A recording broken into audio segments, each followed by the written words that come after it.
Explore only the truth, the two for you all. Shobha explores. మీరు భద్రాచలం శ్రీ సీతారామచంద్రస్వామి దేవాలయం చూసారా? చూసే ఉంటారు. అచ్చం అలాంటి దేవాలయాన్ని దేశ విదేశాల్లో ఉన్న రామభక్తుల సహకారంతో అమెరికాలోని అట్లాంటా నగరంలో నిర్మిస్తున్నారట. ఆ ఆలయానికి ప్రధానార్చక స్వామిగా ప్రతినిధిగా ఉన్నారు శ్రీమాన్ అర్చకం పద్మనాభాచార్యుల వారు. 4 దశాబ్దాలుగా అర్చక విధులను నిర్వర్తిస్తున్న శ్రీ పద్మనాభాచార్యుల వారు పలమనేరులోని తాయలూరు గ్రామ వాస్తవ్యులు. మైసూర్ మహారాజా సంస్కృత కళాశాలలో పాంచరాత్ర ఆగమ ప్రవరను అభ్యసించారు. తెలుగు, ఆంగ్లము, తమిళము, కన్నడ, హిందీ భాషల్లో ప్రవీణులు. రామభక్తిలో ఓలలాడుతూ దేవాలయ నిర్మాణంలో నిమగ్నమై ఉన్న శ్రీ అర్చకం పద్మనాభాచార్యుల వారి నుండి కొన్ని సద్విషయాలను తెలుసుకుందామా? ఇదిగో ప్రఖ్యాత వాగ్గేయకారిణి, అన్నమయ్య పదకోకిల, పద్మశ్రీ పురస్కార గ్రహీత డాక్టర్ శోభారాజు గారు వారిని పరిప్రశ్నించి మనకు వివరాలు అందచేశారు.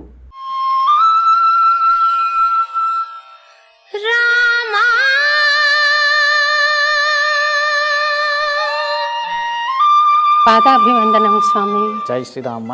స్వామి, ఖగోళ యాత్ర గురించి మీరేమైనా సెలవిస్తారా మాకు? ఖా అంటే భూమండలి యాత్రని భగవంతుడు మనందరి చేతిలో పెట్టారమ్మా. సాదే ఖగోళ యాత్ర. మానవత దృక్పథంతో రాముడు విలసిల్లాడు కదా, ఆ తత్వం అట్లాంటాలో ప్రచారం అవుతుందా స్వామి? చరితం రఘునాథస్య శతకోటి ప్రవిస్తరం ఏకైకమక్షరం పుంసాం మహాపాతక నాశనం అంటారు. అంటే సో దానికోసమే అక్కడ రాముల ఆలయం మనకు కావాలి అనే సంకల్పమైంది. నేచర్ క్యూర్ అని ఒక చిన్న పుస్తకం ఉంది స్వామి. ఆ పుస్తకంలో గాంధీ మహాత్ముడు రామనామాన్ని మందుగా ఆయన ప్రపంచించాడు స్వామి. ఎత్ర ఎత్ర రఘునాథ కీర్తనం తత్త కొద మస్తకాంజలి భాష్వపారి పరిపూర్ణలోచనం మారుతిన్నవద రాక్షసాంతకం అంటారు. మనకు ఒక రక్ష, ఒక నిదర్శనాలు మాకు ఎన్నో జరిగాయి. 108 దివ్య దేశాలు మీరు దర్శించేశారు కదా స్వామి. ఇందులో ఏదైనా మహత్తుందా స్వామి? సాక్షాత్ రామచంద్ర స్వామి మాకు రాముల వారి దర్శనమైంది. రామ శబ్దాన్ని స్మరించినంత మాత్రాన ఆ వికాసం వస్తుందా? ఇంకా ఏదైనా ఆచరణ చేయవలసింది ఉందా? మనకి ఏ ఆచరణ లేదమ్మా. ఇప్పుడు వాల్మీకి మనం తీసుకున్నట్టయితే అసలు ఈ 2 అక్షరాలతో ఉండేటువంటిది అర్థం కానీ ఆ నామాన్ని పఠిస్తూ వెళ్ళాం. దాన్ని పఠిస్తే ప్రతి ఒక్కరికి అలాంటి ఒక ఫలితమే ఇస్తుంది. ముప్పాళ్ల రంగనాయకమ్మ గారని ఆమె రామాయణ విషవృక్షము అని ఒక గ్రంథం రాశారు. ఆ తర్కం చేసే విధానంలో రాముడు ప్రవహిస్తున్నాడు అనిపించింది. అలా అన్నందుకు ఆమెను దూషించడం సబబా? మన ఆరాధ్య దేవుడు రామచంద్ర స్వామి అమ్మ. రాముల వారిని చాలా దూషించారు. ఆమె దూషించలేదు స్వామి, ప్రశ్నించింది. రామ స్మరణంతో ఆంజనేయుడు కూడా మరొక్క రాముడు అయ్యాడేమో అని అనుకుంటాను స్వామి. అది నిజమేనా? సాక్షాత్ సీతమ్మ తల్లి రాముల వారిని కొన్ని 100 ప్రశ్నలు అడుగుతుంది. మణిమా మహిమా గరిమా ప్రతిమా ప్రాప్తి ప్రాకామ్యం ఈశత్వం వశిత్వం అనేటువంటి ఇది సిద్ధలవి హనుమ గురించి ఎక్కువగా ఎవరు చెప్పారంటే రాముల వారే చెప్పేటటువంటి విషయం అమ్మా ఇది. మీరు ఇంత గొప్ప సంకల్పం చేశారు స్వామి. ఆ సంకల్పానికి ఎవరైనా దోహదం చేయాలనుకుంటే ఏ మార్గం అవలంబించాలి, ఎట్లా తోడ్పడాలి? మన వెబ్సైట్ ఉంది www.jaisriram.org JAISRIRAM.org. ఎవరైనా ఈ ఆలయానికి సహాయం చేయాలి, రామార్పణ చేసుకోవాలి అనుకునే వాళ్ళు కూడా అక్కడ ఆప్షన్స్ ఉన్నాయి, తప్పకుండా చేసుకోవచ్చు. పాదాభివందనం స్వామి. జై శ్రీరామ్మ.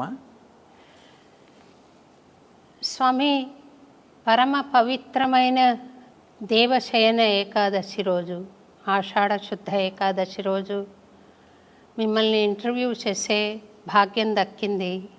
చాలా సంతోషిస్తున్నాను స్వామి. చాలా సంతోషం అమ్మా. అదే భావన నాకు కూడా. మంచి రోజు స్వామివారి సన్నిధిలో మిమ్మల్ని కలవడం, ఇలా కూర్చోవడం అనేది పూర్తిగా నా భాగ్యమని భావిస్తున్నానమ్మా. సంతోషం స్వామి. మీరు వేద పండితులు స్వామి. ఒకసారి ఈ పర్వదినాన శ్రోతలందరికీ కూడా ఆశీపూర్వకంగా ఏదైనా చిన్న వేదాశీర్వచనంతో ప్రారంభిద్దామా స్వామి? తప్పకుండా అమ్మా.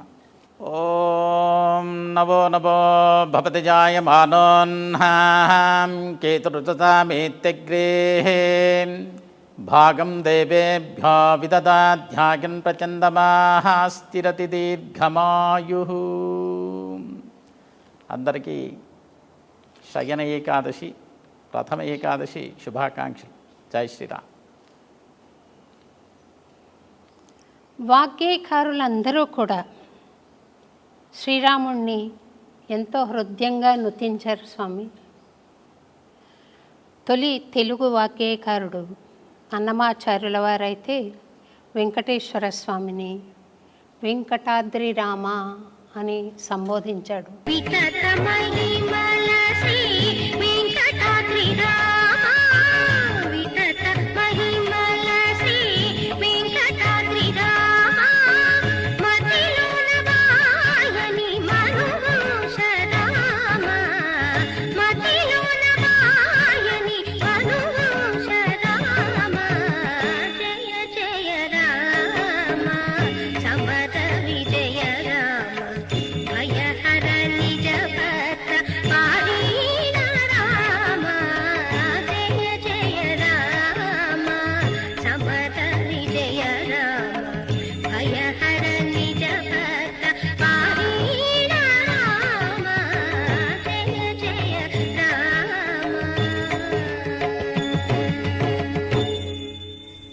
అలాగే త్యాగయ్య, రామదాసు, అనేక మంది భక్తులు, ఉత్తరాది వాగ్గేయకారులందరూ కూడా రామ ప్రస్తుతి చేశారు. అటువంటి రాముడు తెలుగువారి ఆరాధ్య దైవంగా భద్రాచలంలో వెలిశాడు. అటువంటి ఆలయాన్ని అమెరికాలో అట్లాంటాలో మీరు నిర్మించబోతున్నారని తెలిసి చాలా సంతోషించాను స్వామి. వెంకటేశ్వర స్వామికి తిరుమలకు గుర్తుగా పిట్స్బర్గ్ నిలబడింది. అలాగే భద్రాచల రాముడి ఆలయానికి ప్రతీకగా మన అట్లాంటాలో మీరు నిర్మించే ఆలయం నిలబడుతుందని స్వామిని మనసా ప్రార్థిస్తూ ఆశిస్తూ, అసలు మీకు ఆ సంకల్పం ఎలా కలిగింది అని తెలుసుకుందాం. అమ్మా, ఇది నా సంకల్పం అనేది కాదు, సాక్షాత్ సీతారాముల వారి సంకల్పం. అంటే ఆలయ నిర్మాణం కావాలి అంటే మనకు అనుకుంటే జరిగేటువంటిది కాదు. సో వాళ్ళ సంకల్పంతోనే 2016లో భద్రాద్రి రామాలయం కావాలి అనేటువంటి సంకల్పంతో కొంతమంది భక్తుల్ని, మాకు కావాల్సినటువంటి భక్తులతో మాట్లాడాము. వాళ్ళు ముందుగా నాకు చాలా ఇన్స్పైర్ చేశారు. అంటే భద్రాద్రి రామాలయం ఎక్కడ లేదు, సో మనకి దైవ సంకల్పంతో ఇది సంకల్పమైంది కాబట్టి వాళ్ళ ప్రోత్సాహంతో, వాళ్ళ సహాయంతో, వాళ్ళ ఎంకరేజ్మెంట్తో ఈరోజు ఇంత ముందుకు వచ్చిందమ్మా. చాలా సంతోషం స్వామి. అయితే ఇది ఖగోళ యాత్ర అని మీరు సంకల్పించినట్లు నాకు అర్థమైంది స్వామి. ఖగోళ యాత్ర గురించి మీరేమైనా సెలవిస్తారా మాకు? తప్పకుండా అమ్మా. ఖగోళం అనేటువంటిది ఆ వర్డ్ జ్యోతిష్యం నుంచి మనకి దొరికేటువంటి వర్డ్ అది. ఖా అంటే ఆకాశం, గోళం అంటే గుండ్రంగా ఉండేటువంటిది. అంటే ఈ యాత్ర అంతా కూడా ఈ అంతరిక్షంలో సాక్షాత్ భూదేవిని ప్రదక్షిణ చేసేటువంటి యాత్ర కాబట్టి ఖగోళ యాత్ర అని బయటకు వచ్చింది మాది. అంటే మనకి దాదాపు కలియుగ చరిత్రలో ఒక యాత్ర జరిగిండేటువంటిది మనకి కనిపించదు. అలాంటి ఒక అద్భుతమైనటువంటి ఖగోళ యాత్ర, భూమండల యాత్రని భగవంతుడు మనందరి చేతిలో పెట్టారమ్మా. అదే ఖగోళ యాత్రమ్మా. అంటే మీరు ప్రపంచంలోని అన్ని దేశాలు చుట్టి వస్తారా, లేక భూమండలానికి ప్రదక్షిణంగా ఒక కార్యక్రమం ఏర్పాటు చేసుకున్నారా స్వామి? అమ్మ, మనకి మొత్తం భూమండలాన్ని ఒక ఆలయంగా స్వీకరిస్తూ దాంట్లో మధ్యలో ఉండేటువంటి కేంద్రం మన పుణ్యభూమి భారతదేశంగా పరిగణిస్తూ మనకి అష్టదిక్పాలకులు, సో భూమి చుట్టూ ఉండేటువంటి అష్టదిక్పాలకులు వాళ్ళ పాయింట్స్ పెట్టుకొని, అంతేకాకుండా మనకి నవగ్రహ స్థానాలు, ఏ గ్రహం ఎక్కడెక్కడ ఉంటుంది అనేటువంటి స్థానాలు అవి పాయింట్స్ పెట్టుకొని, ఏ నక్షత్రాలు ఏ రాశులు ఎక్కడెక్కడ ఏ దిక్కుకుంటే ఏ దిశకుంటాయి అనేటువంటి కూడా పాయింట్అవుట్ చేసుకొని మనకి 8 పార్ట్స్ ఆఫ్ ది గ్లోబ్ మనకి ప్రారంభం ఆగస్టు 17 అయోధ్యలో ప్రారంభమవుతుంది. సో రామ జన్మభూమి, రాముల వారి ఆలయం అక్కడి నుంచి ప్రారంభమయ్యి మనకి అక్కడి నుంచి ఫస్ట్ పాయింట్ మనకి కాంబోడియా. అదేంటంటే మనకి పూర్వ దిశలో ఉంటుంది కాంబోడియా. అంతేకాకుండా మనకి అద్భుతమైనటువంటి ఆలయం ఉండేటువంటి క్షేత్రం అది. సో అక్కడి నుంచి అగ్నిమూలకు వచ్చినట్టయితే ఆస్ట్రేలియా, తర్వాత పూర్తిగా దక్షిణ దిశకి సౌత్ ఆఫ్రికా, నైరుత్యానికి అర్జెంటీనా, పశ్చిమానికి కాలిఫోర్నియా, వాయు దిక్కుకి అలాస్కా, ఉత్తర దిశ ఐస్లాండ్, ఈశాన్య దిశ జపాన్ నుంచి బ్యాక్ టు కాంబోడియా. అంటే పూర్తిగా అయోధ్య నుంచి ప్రారంభమై పూర్వ దిశకి వెళ్ళి కాంబోడియా నుంచి మళ్ళీ పూర్తిగా ఒక ప్రదక్షిణ చేస్తూ అష్టదిక్పాలక స్థానాల్లో వాళ్ళు ల్యాండ్ అయ్యి అక్కడ విశేషంగా వాళ్ళకి పూజలు చేస్తూ సీతారాముల వారి శాంతి కళ్యాణాలు చేస్తూ పూర్తి మనకి ఖగోళాన్ని ప్రదక్షిణ చేసిన తర్వాత కన్క్లూజన్ ప్రేయర్స్ భద్రాచలంలో సెప్టెంబర్ 17 జరిగేటువంటిది దైవ సంకల్పమమ్మ. సో అలా జరుగుతుంది. అది భద్రాచలం దేవస్థానం స్పాన్సర్డ్ రామదాస్ ప్రాజెక్ట్ స్వామి. ఆ రామదాస్ ప్రాజెక్ట్ పేరు నేను రామరసవాహిని అని మార్చాను అప్పట్లో. దానికి ప్రాజెక్ట్ ఆఫీసర్గా పనిచేశాను స్వామి. వాగ్గేయకారోత్సవాలు చాలా అద్భుతంగా చేశాం అక్కడ. ఆ దేవస్థానంతో కొంత అనుబంధం ఉంది నాకు. ఆ రాముడు గుహుడు అన్న ఒక పడవ నడిపేవాడికి, అలాగే ఉడత వంటి చాలా చిన్న జీవి దానికి, అలాగే హనుమంతుడు అంటే మనం అందరం భావించే రూపం కోతి రూపం. ఆ కోతిని అంత మహిమాన్వితుణ్ణి చేసిన రాముడు, అలాగే శత్రువు విభీషణుడు, శత్రువు తమ్ముడు అయినా కూడా శరణంటే కాపాడాడు. అటువంటి మానవతా దృక్పథంతో సార్వజనీనత ఉన్న ప్రేమతో రాముడు విలసిల్లాడు కదా. ఆ తత్వం ఈ మన అట్లాంటాలో మీరు నిర్మించబోయే దేవస్థానం తరఫున ప్రచారం అవుతుందా స్వామి? తప్పకుండా అమ్మ. ముందుగా మనము మన రాష్ట్రంలో చూసినట్టయితే, మన భారతదేశంలో చూసినట్టయితే ప్రతి ఊళ్ళో రామాలయం ఉంటుంది. అంటే రామాలయం లేని ఊరు లేదు.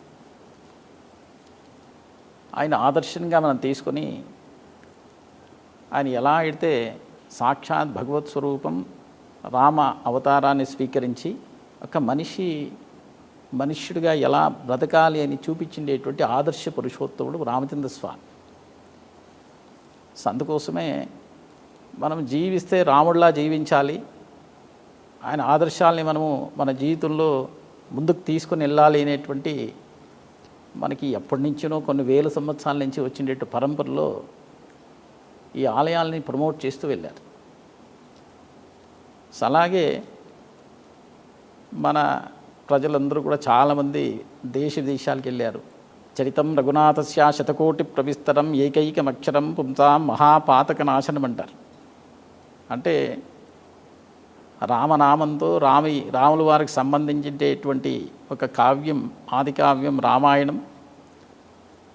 దాంట్లో రాముల వారి గురించి చెప్పిండేటువంటి కథ, సీతమ్మ వారి గురించి చెప్పిండేటువంటి కథ, ప్రతి అక్షరంలో మనలో ఉండేటువంటి పాపాలని నశింపజేసేటువంటి శక్తి కలిగిండేటువంటి ఆ రామచంద్ర స్వామి నామం అది. ఆయనకి సంబంధించిన ఆలయాలు ఇవి. పూర్తిగా భగవత్ సంకల్పం. ఇక్కడ అమెరికాలో మనం చూసినట్టయితే రామాలయాలు చాలా తక్కువ. సో దానికోసమే అక్కడ రాముల ఆలయం మనకు కావాలి అనే సంకల్పమైంది. అంతేకాకుండా మేము దాదాపు ఒక 5 సంవత్సరాల నుంచి ఒక గురుకులం ఉంది, విష్ణుచిత్త గురుకులం అని. సో 5 సంవత్సరాల నుంచి పిల్లలకి పెద్దలకి అందరు కూడా ఈ రామాయణం ప్రతిరోజు చదువుతాను. ఈ విష్ణుచిత్త గురుకులం అమ్మ ఈ ఆలయం తరపున నడుపుతూ ఉండేటువంటి ఒక విష్ణుచిత్త గురుకులం. మీరు రాముల వారి గురించి మీరు ఎలా అలా ఒక ఆదర్శాన్ని ఆయన దీన్ని తీసుకుని వెళ్తున్నారో అని అడిగడానికి చెప్తున్నటువంటి ఇదమ్మా. అది 2020 మార్చ్ నెలలో రామాయణం చదవడానికి ప్రారంభించాం కోవిడ్ సమయంలో. అంటే ప్రపంచం అంతా కూడా చాలా భయంతో కూడిండేటువంటి వాతావరణం అది. అసలు కోవిడ్ అంటేనే భయపడుతూ ఉండేటువంటి, ఇంట్లో నుంచి బయటకు కూడా రానటువంటి సమయం అది. మా ఒక గ్రూప్లో ఉండేటువంటి ఒక డివోటీ, ఒక భక్తుడికి ఈ కోవిడ్ వచ్చింది. ఆయన కార్డియాలజిస్ట్ యాక్చువల్లీ, ఆయన వెంటిలేటర్కి వెళ్ళిపోయాడు. ఇంకా ఎంత భయపడుతున్నారు అంటే ఇంకా వాళ్ళు కాల్ చేసి ఇలా అయింది పరిస్థితి, చాలా భయపడుతూ ఉన్నారు, ఇంకా స్వామివారి ఒక ఆశీస్సులు కావాలి అనేటువంటి ఒక విషయం చెప్పినప్పుడు మేము ఇమ్మీడియట్గా ఒక గ్రూప్ క్రియేట్ చేసి రామాయణం సుందరకాండని ప్రారంభం చేశాం. అప్పుడు ప్రారంభం ఏంటేటువంటిది అది నిత్య నిరంతర రామాయణ పారాయణ సేవగా మారింది. అంటే ఒక్కరోజు ఆగకుండా 5 సంవత్సరాల నుంచి రామాయణాన్ని చదువుతున్నాం. అంతేకాకుండా పిల్లలకి వీకెండ్స్ అంటే Friday, Saturday, Sunday so 1 hour Ramayanam చదివిస్తున్నాం. సో ఇలా మా రాముల వారి గురించి సాలయమే కాకుండా ఆయన ఆదర్శ ఒక తత్వాల్ని ఇవన్నీ మనము తలుచుకుంటూ సో మనకి ఏది మనము ఆ విషయాన్ని అర్థం చేసుకున్నారో దాన్ని తలుపుతూ ముందుకెళ్తూ ఉండేటువంటి అద్భుతమైనటువంటి ఆలయం ఆ విష్ణుచిత్త గురుకులం అమ్మ. సంతోషం స్వామి. ఇటీవల నేను చిన్న వీడియో చూశాను స్వామి. ఒక అమ్మాయి బీచ్లో కూర్చునుంది, సముద్రం వస్తుంది, చాలా ముందుకు వచ్చింది, వెనక్కి వెళ్ళిన తర్వాత శ్రీరామ అని రాసింది. ఆ నామాన్ని వరకు అంచుల వరకు వచ్చి వెనక్కి వెళ్ళిపోయింది సముద్రం. మళ్ళీ వెనక్కి వెళ్ళిపోయిన తర్వాత ఇంకా ముందుకెళ్ళి శ్రీరామ అని రాసింది. అంతవరకే వచ్చి వెనక్కి వెళ్ళిపోయింది. చాలా ఆశ్చర్యంగా చూశాను. అంతేకాకుండా నేచర్ క్యూర్ అని ఒక చిన్న పుస్తకం ఉంది స్వామి. ఆ పుస్తకంలో జ్వరము ఇలాంటి దైహిక అస్వస్థత ఏదన్నా వచ్చినప్పుడు రామనామాన్ని మందుగా ఆయన ప్రపంచించాడు స్వామి.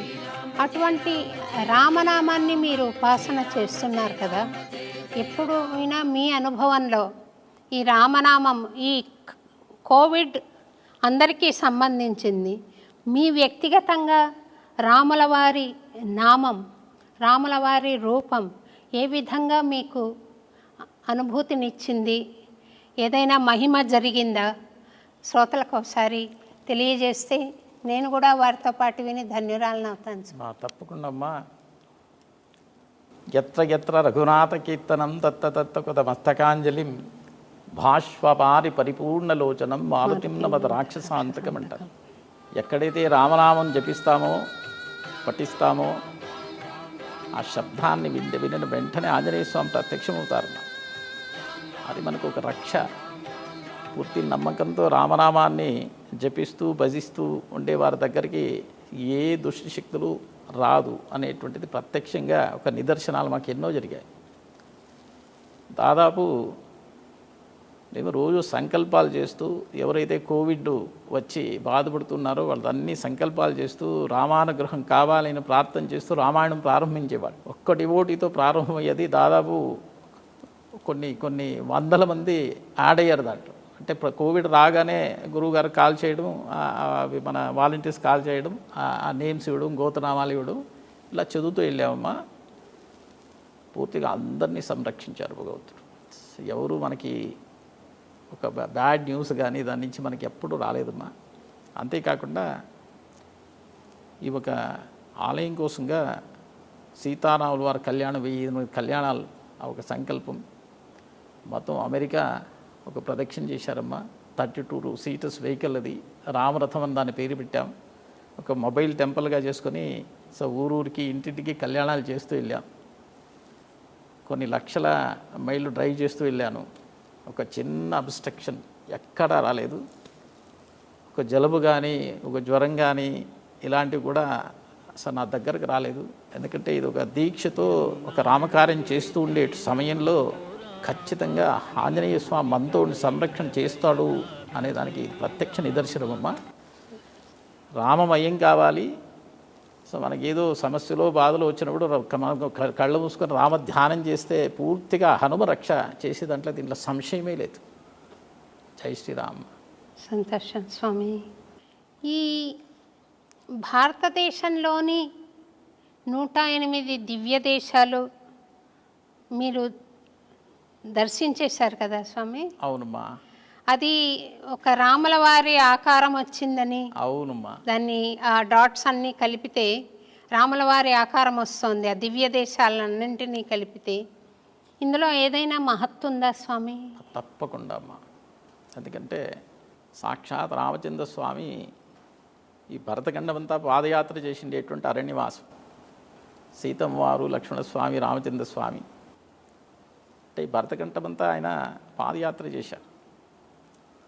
అంతేకాకుండా 2016లో భద్రాచలం నుంచి మనకి ఈ ఆలయం కోసంగా ఉత్సవమూర్తుల్ని విశేషంగా పూజలు చేసి, ముందుగా గోదావరి నదిలో అభిషేకాలు చేసి, తర్వాత ఆలయంలో పూజలు చేసి శ్రీరామనవమి అంటే 2016 ఏప్రిల్ 15వ తేదీ మనకి ప్రసాదంగా అందించారమ్మా. మేము 10 మంది అర్చక స్వాములు చాలా ఎలా అంటే మా జన్మ ధన్యమైపోయింది అనేది దీంతో చాలా సంతోషంగా స్వామివారిని స్వీకరించాం. ఇంకా వాళ్ళ సంకల్పం ఏంటంటే అమెరికాకి పోకముందు మొత్తం 108 దివ్య దేశాలు సందర్శించి అమెరికాకి వెళ్ళాలి అనేటువంటి సంకల్పమైంది. అప్పుడు మేము ఒక 22 సీటర్స్ బస్సు హైర్ చేసుకుని దాంట్లో ఫ్రంట్లో ఒక 12 సీట్స్ తీసేసాం. స్వామివారి మంటపం చేసుకున్నాం. అన్ని గ్రోసరీసు తర్వాత అన్నీ బస్సులో నింపుకున్నాం. 2 డ్రైవర్లు డే అండ్ నైట్ ఎక్కడ ఆగకూడదు అనేటువంటి సంకల్పం, తొందరగా పూర్తి చేయాలి యాత్ర అనేటువంటిది. భద్రాచలం నుంచి ప్రారంభమైంది. భద్రాచలం నుంచి ముందుగా మనం అహోబిలం అంటే మనకి 108 దివ్య దేశాలు అంటే సాక్షాత్ ఆ మహావిష్ణువుకి శ్రీమన్నారాయణకి సంబంధించేటువంటి క్షేత్రాలు ఇవన్నీ కూడా కొన్ని వందల వేల సంవత్సరాల నుంచి ఉండేటువంటి ఆలయాలు. ఈ 108 దివ్య దేశాల్లో మనం 106 దివ్య దేశాలని మనం శరీరంతో చూడగలం. ఇక 2 దివ్య దేశాలు అది పరమపదం వైకుంఠం అంటాం, పాలసముద్రం క్షీరసాగరం, ది ఓషన్ ఆఫ్ మిల్క్ అంటాం క్షీరసాగరం. ఈ 2 దివ్య దేశాలకు మనం శరీరంతో మనం చూడలేము. ఇంక మిగతా దివ్య దేశాలన్నీ కూడా భద్రాచలం నుంచి ప్రారంభించి అహోబిలం, తిరుపతి, శ్రీరంగం, తర్వాత తమిళనాడులో ఉండేటువంటి ఒక దాదాపు 80% ఆఫ్ దివ్య దేశంస్, అక్కడి నుంచి కేరళ నుంచి గుజరాత్, గుజరాత్ నుంచి ఉత్తరప్రదేశ్, ఉత్తరాఖండ్. మనకి 105 దివ్య దేశాలు భారతదేశంలో ఉంటే ఒక్క దివ్య దేశం నేపాల్లో ఉంటుంది. ఇవన్నీ కూడా సందర్శన చేసి మీరు ఏ నది పేరు చెప్తారో చెప్పండి. గంగా, తుంగ, యమున, గోదావరి, సరస్వతి, ఏ నది పేరు చెప్పినా ఈ నదులన్నీ ఏదో ఒక దివ్య దేశంలో పారుతాయి. అంటే ఈ స్వామివారి పరివారం అన్ని నదుల్లో అభిషేకాలు స్వీకరించారు, అన్ని ఆలయాల్లో పూజలు చేసుకున్నారు. కన్క్లూజన్ ప్రేయర్సు నైమిషారణ్యంలో చేశాం. నైమిషారణ్యంలో చేసి అక్కడి నుంచి భద్రాచలంకి వచ్చాం. మనకి ఈ డివోటీస్ గ్రూప్ ఒక 200 ఫ్యామిలీస్ సపోర్ట్ చేశారు అప్పుడు ఈ దివ్యదేశ యాత్రకి. సో ప్రతిరోజు ప్రతి క్షేత్రంలో ఈ అభిషేకాలు చేసేటప్పుడు కానీ పూజలు చేసేటప్పుడు కానీ ఆ స్థల పురాణం కానీ గోపురం పేరు కావచ్చు, పెరమాళ్ పేరు కావచ్చు, పుష్కరుని పేరు కావచ్చు, ప్రాకారం పేరు కావచ్చు, ఇవన్నీ వేరే వేరే పేర్లతో ఉండేటువంటిది ఒక డిస్క్రిప్షన్ చిన్నగా పెట్టి పంపిస్తూ ఉంటుంది. అందరూ కూడా సో 100% వ్యూస్తో దాన్ని చూసుకొచ్చారు. అలా పూర్తి అయిన తర్వాత వాళ్ళు ఒక మ్యాప్ గీస్తూ వచ్చినప్పుడు మాకు రాముల వారి దర్శనమైంది. ఇక దీనికంటే నిదర్శనం ఏం కావాలి చెప్పండి. ఏదైతే రాముల వారితో ప్రయాణం చేసి విదేశ యాత్ర పూర్తి అయిన తర్వాత ఒక మ్యాప్ రాముల వారి దర్శనం ఇచ్చింది కాబట్టి సో పూర్తిగా వాళ్ళ అనుగ్రహంతో అది మాకు దర్శనం ఇచ్చారు అని మేము పూర్తిగా నమ్మకం మాది. 106 దివ్య దేశాలు దర్శించిన తర్వాత రాముల వారి దర్శనమైంది. అవునమ్మా, అవును. అంటే ఇప్పుడు మనకు మీరు మ్యాప్ అన్నారు కదా, సో మ్యాప్ ఎలా వచ్చిందంటే ఇక్కడ చూడండి. సో రాముల వారు ధనుస్సు పట్టుకొని నిలబడుకుంటే ఎలా ఉంటుందో ఆ షేప్తో మనకి దర్శనం ఇచ్చారమ్మా. సో ఇంక పూర్తిగా నాకే కాదమ్మా, మొత్తం అందరికీ మన అందరికి కూడా దర్శనం ఇచ్చిండేటువంటి అద్భుతమైనటువంటి ఒక అనుభూతి అమ్మా ఇది. ఇంకా 2 దివ్య దేశాలు ఉన్నాయన్నారు. ఒకటేమో వైకుంఠము, మరొకటి స్వామి క్షీరసాగరం అమ్మా, పాలసముద్రం అంట. క్షీరసాగరంలో నారాయణమూర్తి పడుకున్నది. అవునమ్మా. ఆ 2 మనోనేత్రంతో దర్శించవచ్చేమో కదా స్వామి. మనోనేత్రాలతో మనం దర్శించవచ్చు. మనోనేత్రాలతో ఇప్పుడు క్షీరసాగరాన్ని మనం కల్పన చేసుకుని స్వామివారిని దర్శనం చేసుకోవచ్చమ్మా. సో వైకుంఠం కూడా అలాగే దర్శనం చేయొచ్చమ్మా. కాకపోతే మనకి ఏంటంటే మన శరీరంతో ప్రత్యక్షంగా స్వామివారి దర్శనం కాదు, చర్మచక్షులతో చూడలేము. చూడలేము. ఈ సాధకులందరూ జై శ్రీరామ్ అని చాలా బిగ్గరగా అరుస్తుంటారు స్వామి. తర్వాత రాముల వారికి అర్చన, రాముల వారి ఇది సాటి మనిషి దగ్గరికి వచ్చేసరికి ఆ మనిషిలో రాముడు ఉన్నాడు అనే స్పృహ కూడా వారికి కలిగితే బాగుండు అని అనిపిస్తూ ఉంటుంది. ఆ దిశగా మీ అట్లాంటాలో మీరు నిర్మించబోయే రాముల వారి ఆలయం పక్షాన కార్యక్రమాలు రూపొందిస్తారా స్వామి? పూర్తిగా అమ్మా. అర్చన అభిషేకాలు అందరం చేస్తాం గుళ్ళంటే. వాటికి అతీతంగా మానసిక పరిణతి, మానసిక వికాసం వచ్చేలాగా మీరు కొన్ని కార్యక్రమాలు చేసే ఉద్దేశం ఉందా స్వామి? ఆల్రెడీ చేస్తున్నామమ్మా. మనకిప్పుడు భక్తి ప్రధానమైనటువంటిది నమ్మకం కావాలి. ఇప్పుడు ఎవరైనా వాట్స్ సనాతన ధర్మం అని అడిగితే నేను ఒక్క మాట చెప్తాను, it's a belief, I believe God అంట. ఆ నమ్మకం మనకు కావాలి. సో నమ్మకంతో చేసే పూజకి ఫలితం బాగుంటుంది. ఇప్పుడు ఏదో ఒక డాక్టర్ దగ్గరికి వెళ్ళామనుకోండి, సో డాక్టర్ని పూర్తిగా మనము ఒక దైవ స్వరూపంగా వైద్యో నారాయణో హరిహి ఆయన ఏది ఇచ్చారో ఒక మెడికేషన్ మనం తీసుకున్నాం అనుకోండి, సో మనకు పూర్తిగా నయమైపోతుంది. ఎందుకంటే ఆయన మీద నమ్మకం మనకు ఉంది కాబట్టి. సో భక్తిలో కూడా అంతే. పూర్తిగా మనము భక్తితో చేసేటువంటి పూజకి ఫలితం ఎక్కువ. మనకి క్షణక్షణం అనుక్షణం ఆయన దర్శనం ఇస్తూనే ఉంటారు మనం చూసినట్టయితే. అలా మనకి ఈ ఆలయం అంటే మనకి ఏంటంటే పొద్దునే లేవగానే భగవద్ ధ్యానంతో భగవత్ ప్రార్థనతో మనం లేవాలి. సో మనం నిత్యకర్మాలను మిగించుకొని సింపుల్ ప్రేయర్స్ మనం చేసుకోవాలి. అంటే ఒక దీపారాధన చేసి దేవునికి దండం పెట్టుకునేటువంటి ఒక పూజ. సో మేము 2020లో సో ఈ ఒక నిత్య పూజ అనేటువంటి కార్యక్రమాన్ని తీసుకొచ్చాం. ఫస్ట్ బ్యాచ్ 42 స్టూడెంట్స్కి సో నేనే బ్యాచ్ స్టార్ట్ చేశాను. దాంట్లో పెద్దవాళ్ళు చిన్నవాళ్ళు అందరూ ఉన్నారు. సో అది 15 hours క్లాసు. సెకండ్ బ్యాచ్ 118 మెంబర్స్తో ఇంకొక బ్యాచ్ స్టార్ట్ చేశాను. థర్డ్ బ్యాచ్ 150 మందితో బ్యాచ్ చేశాను. అలా ఒక పూజ చేసుకుంటే మనకు కలిగే ఒక అనుభూతి మనం చెప్తే వింటే అయ్యేది కాదు.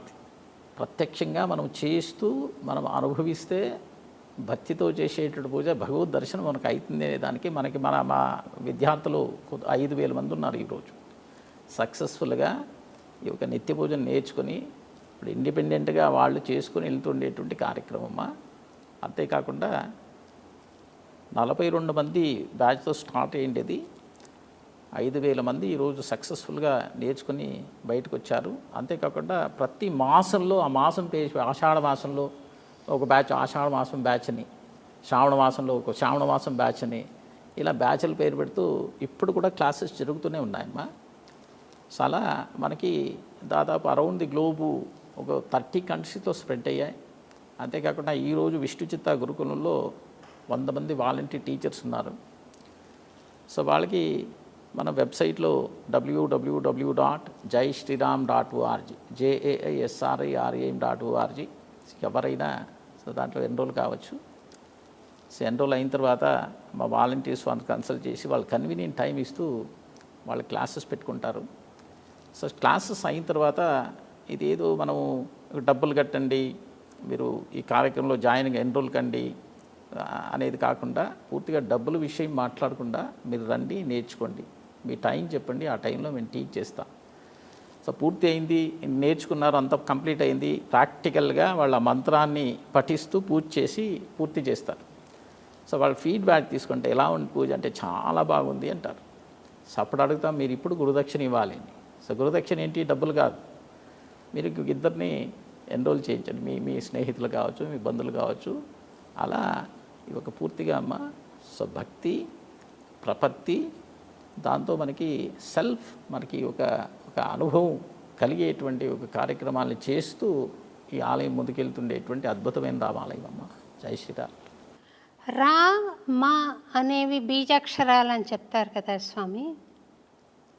ఈ రామ అన్న మాటను వాల్మీకి ఒక బోయవాడుగా ఉన్నప్పుడు పలకలేకపోయాడని నారదుడు ఉపదేశిస్తే ఆ మంత్రాన్ని మరా మరా మరా అని చదివి రామ రామ రామ అయిందని, ఆ మంత్రోచ్చారణ ఫలితం వాల్మీకిగా మారడానికి ఉపకరించిందని చెప్తారు కదా. అట్లాగా మరి రామ శబ్దాన్ని స్మరించినంత మాత్రాన ఆ వికాసం వస్తుందా? ఇంకా ఏదైనా ఆచరణ చేయవలసింది ఉందా? మనకి ఏ ఆచరణ లేదమ్మా. ఇప్పుడు వాల్మీకి మనం తీసుకున్నట్టయితే మరా అనేటువంటి 2 అక్షరాలని అత్రి మహర్షికి ఉపదేశం చేశారు. సో దాని అర్థం ఆయన తెలియదు, వాల్మీకి అర్థం అడగలేదు, ఆయనకి అర్థం దాని మీద తెలియదు. అసలు ఈ 2 అక్షరాలతో ఉండేటువంటిది అర్థం కానీ ఏమీ తెలియకుండా ఆ నామాన్ని పఠిస్తూ వెళ్ళారు. ఆ నామంలో ఉండేటువంటి శక్తి అది. మనకి ఇప్పుడు ఏదన్నా ఔషధం అది ఏమీ మనకి తెలియకపోయినా పర్వాలేదు, సో దాన్ని నమ్మకంతో మనకి తీసుకుంటే అది నయమైంది. అలా రామనామం అనేటువంటిది చాలా శక్తివంతమైనటువంటి అద్భుతమైనటువంటి నామం అది. అంతేకాకుండా మా పెద్దలు ఏంటంటే 2 బీజాక్షరాలు అష్టాక్షరి పంచాక్షరి మంత్రాలతో ఉద్భవించినటువంటి ఒక శక్తివంతమైన రామనామం అంటారు. సో అలాంటి రామనామమ్మ సో ఎవరినైనా సంరక్షిస్తుంది. దాని గురించి మనకి పూర్తిగా బీజాక్షరాల ఇది సామాన్యమైన అక్షరాల అనేటువంటి మనకి ఒక జ్ఞానం లేకపోయినా సో రామనామాన్ని ఒక ఔషధం ఎలా పనిచేస్తుందో దాన్ని పఠిస్తే ప్రతి ఒక్కరికి అలాంటి ఒక ఫలితమే ఇస్తుంది. భద్రాచల రామదాసు మహాభక్తుడు కదండి స్వామి, ఆలయ నిర్మాణం చేసిన మహానుభావుడు. అంతటి భక్తుడు కూడా ఎందుచేతని చెరసాల పాలయ్యాడు?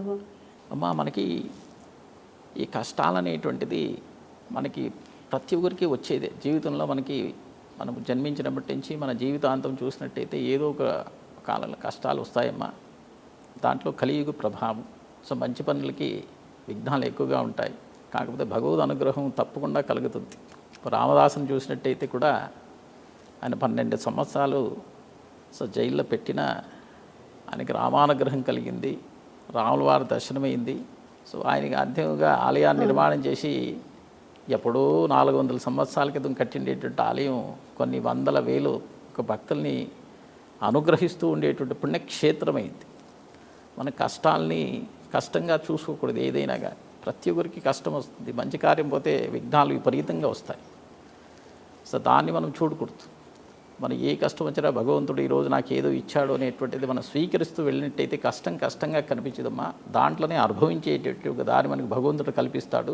అలాగే రామదాసు కూడా అదే అనుభూతి కలిగి ఆలయాన్ని నిర్మాణం చేసి ప్రపంచానికి అర్పణ చేసిండేటువంటి ఒక గొప్ప వ్యక్తిమ్మ రామదాసు గారు. కరెక్టే స్వామి. భక్తులు ఎవ్వరూ కష్టాలు పడకుండా వారి జీవితం మనం చదవము. భక్తులకు దైవశక్తి ఉంది కాబట్టి వాటిని భరించే శక్తి కూడా ఉంటుందేమో అనుకుంటున్నాను. తప్పకుండా అమ్మా. ఇప్పుడు మనుష్యుడిగా జన్మించిన తర్వాత కష్టం అనేది పార్ట్ ఆఫ్ మన లైఫ్. కష్టం లేకుండా మన జీవితం ముందుకెళ్తుందా అంటే అది ఎవ్వరికీ అలా కాదు. సో ఏదో ఒక కష్టం రానే వస్తుందమ్మా. ఆ కష్టం ఎందుకు వస్తుందంటే మన మంచి కోసమే వస్తుంది. ఉదాహరణకి చెప్పాలి అంటే మనకి ఇప్పుడు జ్వరం వచ్చింది అనుకుందాం. సో జ్వరం వస్తే ఏమవుతుందంటే మనకి కొంచెం డిస్టర్బ్డ్గానే ఉంటాం. ఒక 3 రోజులు, 4 రోజులు, 10 రోజులు. సో మనము అయ్యో నాకు జ్వరం వచ్చింది అనేటువంటి నెగిటివ్ థాట్స్కి వెళ్ళామంటే ఇంకా అది మనల్ని పీడిస్తుంది. సో అదే మనం దాన్ని స్వీకరించి మనం తీసుకున్నట్టయితే అది మన మంచి కోసం వచ్చేటట్టు జ్వరం. ఎందుకంటే మన దేహంలో ఉండేటువంటి ఉష్ణతాన్ని మొత్తం బయటికి తీసేస్తుంది. జ్వరం వచ్చిపోయిన తర్వాత చాలా హాయిగా అనిపిస్తుంది. అంటే ఎంత మంచిగా అనిపిస్తుందంటే ఆ కష్టం వచ్చిపోయింది కాబట్టి చాలా సుఖమైనటువంటి జీవనం. కష్టం ఎందుకు వస్తుందంటే సుఖం కోసమే వస్తుందమ్మా. ఆ సుఖం కావాలంటే కష్టంలో వచ్చేటువంటి సుఖం చాలా మంచి ఫలితాన్ని ఇచ్చేటువంటి సుఖం అమ్మా, అనుభవించేటువంటి సుఖం. కాబట్టి ప్రతి ఒక్కరికి కష్టాలు రానే వస్తాయమ్మా. భగవద్ అనుగ్రహం, ఆయన పాదాలు పట్టుకుంటే అవన్నీ చాలా సులభంగా తీసేస్తారమ్మా. అదే మనకు భక్తిలో, మన భక్తి మార్గంలో, ఆధ్యాత్మిక మార్గంలో మన ఇలాంటి పెద్దలన్నీ చూపించేటువంటి దారులు ఆ దారిలో మనం నడుస్తున్నాం. సంతోషం స్వామి. మీకు మంత్రోపదేశం చేసిన గురువు గారు ఉన్నారా స్వామి? అవునమ్మా. సో మాకి వానమామలై స్వామివారు, జిఆర్ స్వామివారు మంత్రోపదేశం చేసిండేటువంటిదమ్మా. సో వాళ్ళే మా గురువులమ్మా. అంటే రామ మంత్రోపదేశమా స్వామి? మా రామమంత్రం కాదమ్మా. సో మనకి మంత్రోపదేశం అంటే మనకి పంచ సంస్కారాలు చేస్తారు కదమ్మా. ఆ సమయంలో ఉపదేశం చేసిండేటువంటిదమ్మా. సో వాళ్ళ ద్వారా నేను ఉపదేశం తీసుకున్నానమ్మా. సో రామనామం పర్టికులర్గా మా తాతగారే నాకు ఉపదేశం చేసిండేవారు. ఎందుకంటే నేను దాదాపు ఒక 3-4 సంవత్సరాల వయసు నాకి మా తాతగారు ప్రతిరోజు రామనామాలు రాస్తూ ఉండేవారు. నేను ఆయన పక్కన కూర్చొని చూసేవాడిని. అంటే ఆయనకి ఎప్పుడు సమయం దొరికితే ఆయన రామనామం ఇలా రాసేవారు. ఇంకా రాత్రి పడుకుంటే ఆయనతో పడుకునేవారు. రాముల వారి గురించి, ఆంజనేయ స్వామి గురించి కథలు చెప్పేవాడు. చాలా ఇష్టం మా కథలు వినాలి అంటే. తర్వాత మాది ఈ పూజలు ఉండే ఆలయాలు ఉన్నాయి మాది. సో వాళ్ళు అడవుల్లో ఒక 3 మైళ్ళు 4 మైళ్ళు నడుచుకొని వెళ్ళేటువంటి సమయం. నేను చెప్పేది 50 years బ్యాక్ అమ్మా. సో వాళ్ళు నన్ను కూర్చొని ఇలా తీసుకొని వెళ్ళేవారు. సో అలా ఏమైందంటే వాళ్ళు రాసేంటి రామనామం చూస్తూ నాకు రాయాలా అనిపించింది. నేను ఒక బుక్ రెడీ చేసుకొని ఎవ్వరికి తెలియకుండా రామనామాలు రాసేసాను. సో నాకు ఏమీ అక్షర జ్ఞానం కూడా లేదు. అంటే అది చూస్తూ తర్వాత ఆ కథలు వింటూ సో నాకు ఒక భగవంతుడు అనుగ్రహాన్ని కల్పించారు, రాసేసానమ్మా. సో అలా వచ్చింది. కానీ ప్రత్యేకంగా రామనామాన్ని, రామమంత్రాన్ని ఉపదేశం చేసేటువంటి గురువులు అంటే మా తాతగారేమ్మా. సో ఆయన పేరు నాకు పెట్టారు. అర్చకం అనంత పద్మనాభాచార్యులు మా తాతగారి పేరమ్మా. సో నా పేరు అర్చకం అనంత పద్మనాభాచార్యులు అని. మీ తాతగారి పేరే మీకు కూడా నాకు అదే పేరు పెట్టారమ్మా. సంతోషం స్వామి. ఈ రామనామం ఇంత విశేషంగా ఆరాధించిన మీరు, మన ఆంధ్రులందరూ కూడా ఆరాధించే దైవం రాముడు. భగవంతుణ్ణి స్మరించుకోవాలంటే భక్తుడి నోట వెంట వచ్చే నామం రామ. మంచి జరిగినా చెడు జరిగినా మనిషి నోట వెంట వచ్చే పేరు రామ. అయ్యో రామ అంటాం, లేకపోతే రామరామ అంటాం, ఇలాగ హరే రామ అంటాం. ఇటువంటి మహిమాన్వితమైన నామం, ఇటువంటి మహిమాన్వితమైన ఒక వ్యక్తిత్వం రాముడిది. అవతార పురుషుడుగా మానవుడిగా వచ్చి మానవుడు ఎలా నడుచుకోవాలో చూపించాడని చెప్తారు కదా స్వామి. అటువంటి కథను రాసినవాడు వాల్మీకి. కానీ మీరు వినే ఉంటారు స్వామి, ముప్పాళ్ళ రంగనాయకమ్మ గారని. ఆమె రామాయణ విషవృక్షము అని ఒక గ్రంథం రాశారు. నేను చదవలేదు, నాకు అవసరం లేదు. నాకు మార్గం దొరికిన తర్వాత అది నేను చదవాల్సిన అవసరం లేదు. కాకపోతే ఆమె టీవీలో మాట్లాడుతున్న వీడియో నేను చూశాను. ఆ తర్కం చూస్తుంటే ఆ తర్కంలో రాముడు ప్రవహిస్తున్నాడు అనిపించింది స్వామి. నన్ను క్షమించండి తప్పు మాట్లాడుతుంటే. ఆ తర్కం చేసే విధానంలో రాముడు ప్రవహిస్తున్నాడు అనిపించింది. ఆమెకు ఎవరైనా సమాధానాలు చెప్పి ఈ ధర్మము ఇంత గొప్పది అని చెప్పాలి, కానీ అలా అన్నందుకు ఆమెను దూషించడం సబబా? అమ్మ, ఇప్పుడు మన ఆరాధ్య దేవు రామచంద్ర స్వామి అమ్మ. అవును స్వామి. మన నమ్మకం రాముల వారు. ఇంకా వాళ్ళ గురించి ఏమైనా అంటే ఎవరికైనా బాధ అవుతుంది, అంటే ఇమీడియట్గా రెస్పాండ్ అయ్యేటువంటిదమ్మా. మనం ఇంకా దాన్ని స్వీకరించి సమాధానంగా శాంతిగా స్వీకరించేటటువంటి ఒక స్థాయికి మనం ఎదగలేదు కాబట్టి ఎవరైనా దూషణ చేస్తే కోపం వస్తుందమ్మా. కాకపోతే ఆ దూషణలన్నీ కూడా రామ ప్రచారానికే వస్తాయి. అవన్నీ కూడా ఇప్పుడు రంగనాయకం ద్వారా రాముల వారి గురించి ఎంతో కొన్ని వేల మంది లక్షల మందికి చేరింది. అది అంటే ఆవిడ చెప్పే ఒక మాటల గురించి రాముల వారిని చాలా దూషించారు.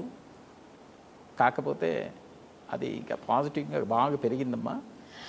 ఆమె దూషించలేదు స్వామి, ప్రశ్నించింది అంతే. అదే ప్రశ్నలేమ్మా. ఇప్పుడు ఇది సరిలేదు అనేటువంటి విషయం కదా అది. ఇప్పుడు మన పూర్తిగా నమ్మకంతో ఉండేటువంటి ఒక కావ్యం రామాయణం మనము దాన్ని ప్రమాణంగా స్వీకరించి చదవాలి. దాన్ని మనం చదవాలంటే అది మనకు నియమం. అది ఏదో నేను నామకావస్థ అంటారు కదా, అలా చదివేటి గ్రంథం కాదు అది. ఇది పూర్తిగా ఒక ప్రమాణంతో దీంట్లో ఉండేది పరమ సత్యాలు అనేటువంటి ఒక భావంతో మనం చదివినప్పుడు దాంట్లో ఉండే భగవత్వత్వాలు మనకి అర్థమవుతాయి. మనం క్వశ్చన్స్తో ఏదైనా చదివినప్పుడు మనకి ఒక పారాగ్రాఫ్ చదివామనుకోండి 100 తప్పులు మనకు దొరుకుతాయి. సో అలా మనకి స్వీకరించి చదివే మార్గాన్ని మనం ఎన్నుకున్నప్పుడు మనకు ప్రశ్నలు రాదు. ఎవరైనా ఇలా ప్రశ్నలు అడిగినప్పుడు కూడా మనకి దాన్ని ముందుకు తీసుకునేటువంటి మార్గాన్ని భగవంతుడే చూపిస్తాడమ్మా. ఉదాహరణకి స్వామి, రాముల వారు రజకుడు అమ్మవారిని ఏదో మాట అన్నాడు తాగిన మైకంలో అని అంటే, ఆ మాట కూడా రాముల వారు స్వీకరించి అమ్మవారిని సీతమ్మవారిని అడవులకు పంపాడనే విషయం ఉంది కదా. అది ఇప్పటికీ చాలామంది స్త్రీలు ఆమోదించరు స్వామి. నేను సమాధానం చెప్పే ప్రయత్నంగా ఇప్పుడున్న పీనల్ కోడ్ అప్పుడు లేదు, ఇప్పటి పీనల్ కోడ్ కాదు అప్పటిది అని సమాధానం చెప్పాను స్వామి. అంతకు మించి ఇంకేమైనా చెప్పగలమా స్వామి? అమ్మ, ఇప్పుడు ఆ స్వామివారి అవతారం స్వీకరించి ఆయన ఎలా ఈ ఒక మన ప్రజలకి అందరికీ ఒక మంచి విషయాన్ని అందించాలో దానికోసమే వచ్చిండేటువంటిది. సో ధర్మ సంరక్షణ, దుష్ట శిక్షణ, ధర్మ సంరక్షణ కోసంగా వచ్చారు. ఇప్పుడు అలా జరగకపోతే తల్లి మళ్ళీ స్వస్థానానికి చేరదు. స్వస్థానానికి చేరాలంటే అవతారం సమాప్తి కావాలి. అంతేకాకుండా ఈ కష్టం అనేటువంటిది, ఈ దూషణలు అనేటువంటిది కూడా ఒక ఎక్స్పీరియన్స్ కావాలి మన ప్రజలకు అందరికి కూడా. ఇప్పుడు అన్నీ మంచి స్వామి చూపించగలిగితే ఒక చెడు అనేది కూడా అక్కడ కనిపించాలి కదా. అంటే అది చెడు అనే దానికంటే మనకి ఆయన చేసిండేటువంటిది ఆ ఒక సమయంలో పూర్తిగా. ఇప్పుడు ఒక ఉదాహరణమ్మ, ఆయన రాజుగా ఉన్నాడు. సో రాజులంటే ప్రజలకి అందరికీ తండ్రి సమానం లాంటి వాళ్ళు. అంటే ప్రజలందరినీ పిల్లలుగా చూసుకోవాలి కదా. ఒకవైపు సాక్షాత్ ఆయన మహారాజు, ఇంకొక వైపు ప్రజలున్నారు, ఒకవైపు భార్య ఉంది. రాజుగా ఉండేటువంటి వారు ప్రజల్ని చూస్తారమ్మా, అది చూజ్ చేసుకున్నాడమ్మా. సో ప్రజలందరి ఒక దీనికోసంగా ఆయన ఆ ఒక నిర్ణయం తీసుకున్నారు కాబట్టి రాజులందరూ కూడా ఆ నిర్ణయమే తీసుకోవాలని నేను అంటానమ్మా. ప్రజల కోసం ప్రజలుగా ఉండేటువంటి రాజులు, ప్రజలకి అనుకూలమైనటువంటిది, వాళ్ళు సమాధానం అయ్యేటువంటి నిర్ణయాలతో వెళ్ళేటువంటి అది ఎప్పుడూ మనకు చూపించారమ్మా ఆయన. సంతోషం స్వామి. ఇప్పుడు అమెరికాలో మనం ఈ రామాలయాన్ని నిర్మిస్తున్నాం కదా స్వామి. అక్కడ తిరుపతిలాగే జనసమ్మర్దం పెరిగినప్పుడు ఇలా విఐపి దర్శనమని మనం సపరేట్ చేస్తామా, లేదా ఇక్కడ చిలుకూరు బాలాజీలో లాగా బాలాజీ గుడి ఉంది, అందరూ ఒకే క్యూలో వెళ్ళే అవకాశం ఉంటుందా స్వామి? అక్కడ విఐపీస్ ఎవ్వరు లేరమ్మా, అందరూ సమానం. అక్కడ ఈ ఒక పరిస్థితి ఎప్పటికీ రాదు. అమెరికాలో మీరు ఏ ఆలయానికి వెళ్ళినా విఐపి కావచ్చు, సామాన్య ప్రజలు కావచ్చు, ఒకే దర్శనం, అదే దర్శనం ఈ ఆలయంలో ఉంటుందమ్మా. సంతోషం స్వామి. ఆ ఆలయం త్వరగా నిర్మాణం కావాలని, అక్కడ అద్భుతమైన దైవిక మానవీయ విలువలు ప్రతిపాదిస్తూ జరిగే కార్యక్రమాలు కళ్ళారా చూడాలని నేను మనసు ఆశిస్తున్నాను స్వామి. అది త్వరగా నెరవేరాలని కూడా స్వామిని ప్రార్థిస్తాను ఒక చిన్న భక్తురాలిగా. ఆ ఆలయం ద్వారా ఇంకా మీరు చేయాలనుకున్న ధార్మిక కార్యక్రమాలు ఒకసారి తెలియజేస్తారా స్వామి? తప్పకుండా అమ్మా. ఇప్పుడు చాలా వరకును ఇప్పటికే ప్రారంభించాం. విష్ణుచితా గురుకులంలో మనకి నిత్య పూజ అంటామా, రామాయణం, భగవద్గీత, సంస్కృత భాష, స్తోత్ర పారాయణాలు, ఇవన్నీ కూడా ఆల్రెడీ మనము మొదలుపెట్టామమ్మా.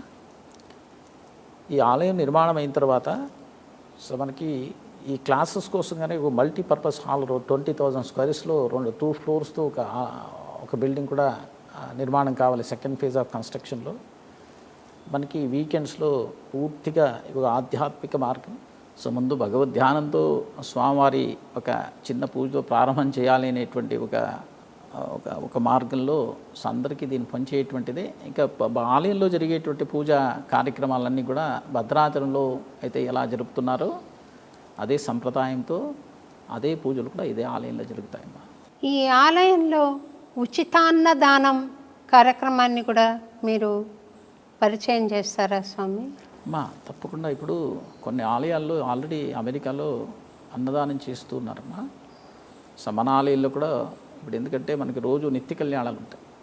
సో భద్రాచలంలో ఎలా అయితే స్వామివారికి నిత్య కళ్యాణాలు జరుపుతూ ఉన్నారో మన ఆలయంలో కూడా రోజు నిత్య కళ్యాణాలు జరుగుతాయమ్మా. సో కళ్యాణం అయిన తర్వాత అన్నదానం తప్పకుండా ఆలయంలో ఉంటుందమ్మా. సో అది కూడా ముందుకెళ్తుంది. మీరు ఇంత గొప్ప సంకల్పం చేశారు స్వామి, రాములవారి గుడిని అట్లాంటా అమెరికాలో నిర్మించాలని. ఆ సంకల్పానికి ఎవరైనా దోహదం చేయాలనుకుంటే ఏ మార్గం అవలంబించాలి, ఎట్లా తోడ్పడాలి? అమ్మా మనకు మన వెబ్సైట్ ఉంది. So website www.jaisriram.org, JAISRIRAM.org. ఈ వెబ్సైట్కి వెళితే సో దాంట్లో మన ఆలయంలో ఏమేమి చేస్తున్నాము అన్ని కార్యక్రమాలు అన్నీ కూడా అక్కడ ఉన్నాయి. ఎవరైనా ఈ ఆలయానికి సహాయం చేయాలి, రామార్పణ చేసుకోవాలి అనుకునే వాళ్ళు కూడా అక్కడ ఆప్షన్స్ ఉన్నాయి, తప్పకుండా చేసుకోవచ్చు మా. సరే స్వామి, మీరు ఇందాక 108 దివ్య దేశాలు అందులో 106 దర్శించినప్పుడు రాములవారి దర్శనమైంది అని చెప్పారు కదా స్వామి.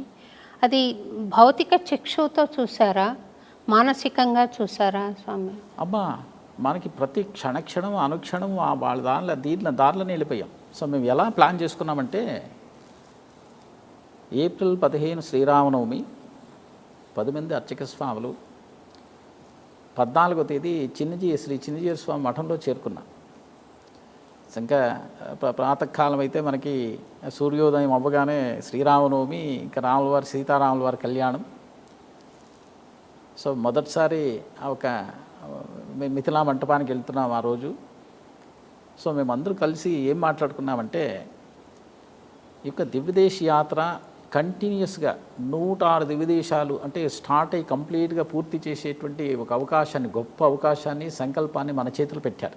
మన జీవితంలో ఎప్పుడు మనకి ఈ అవకాశం రాలేదు.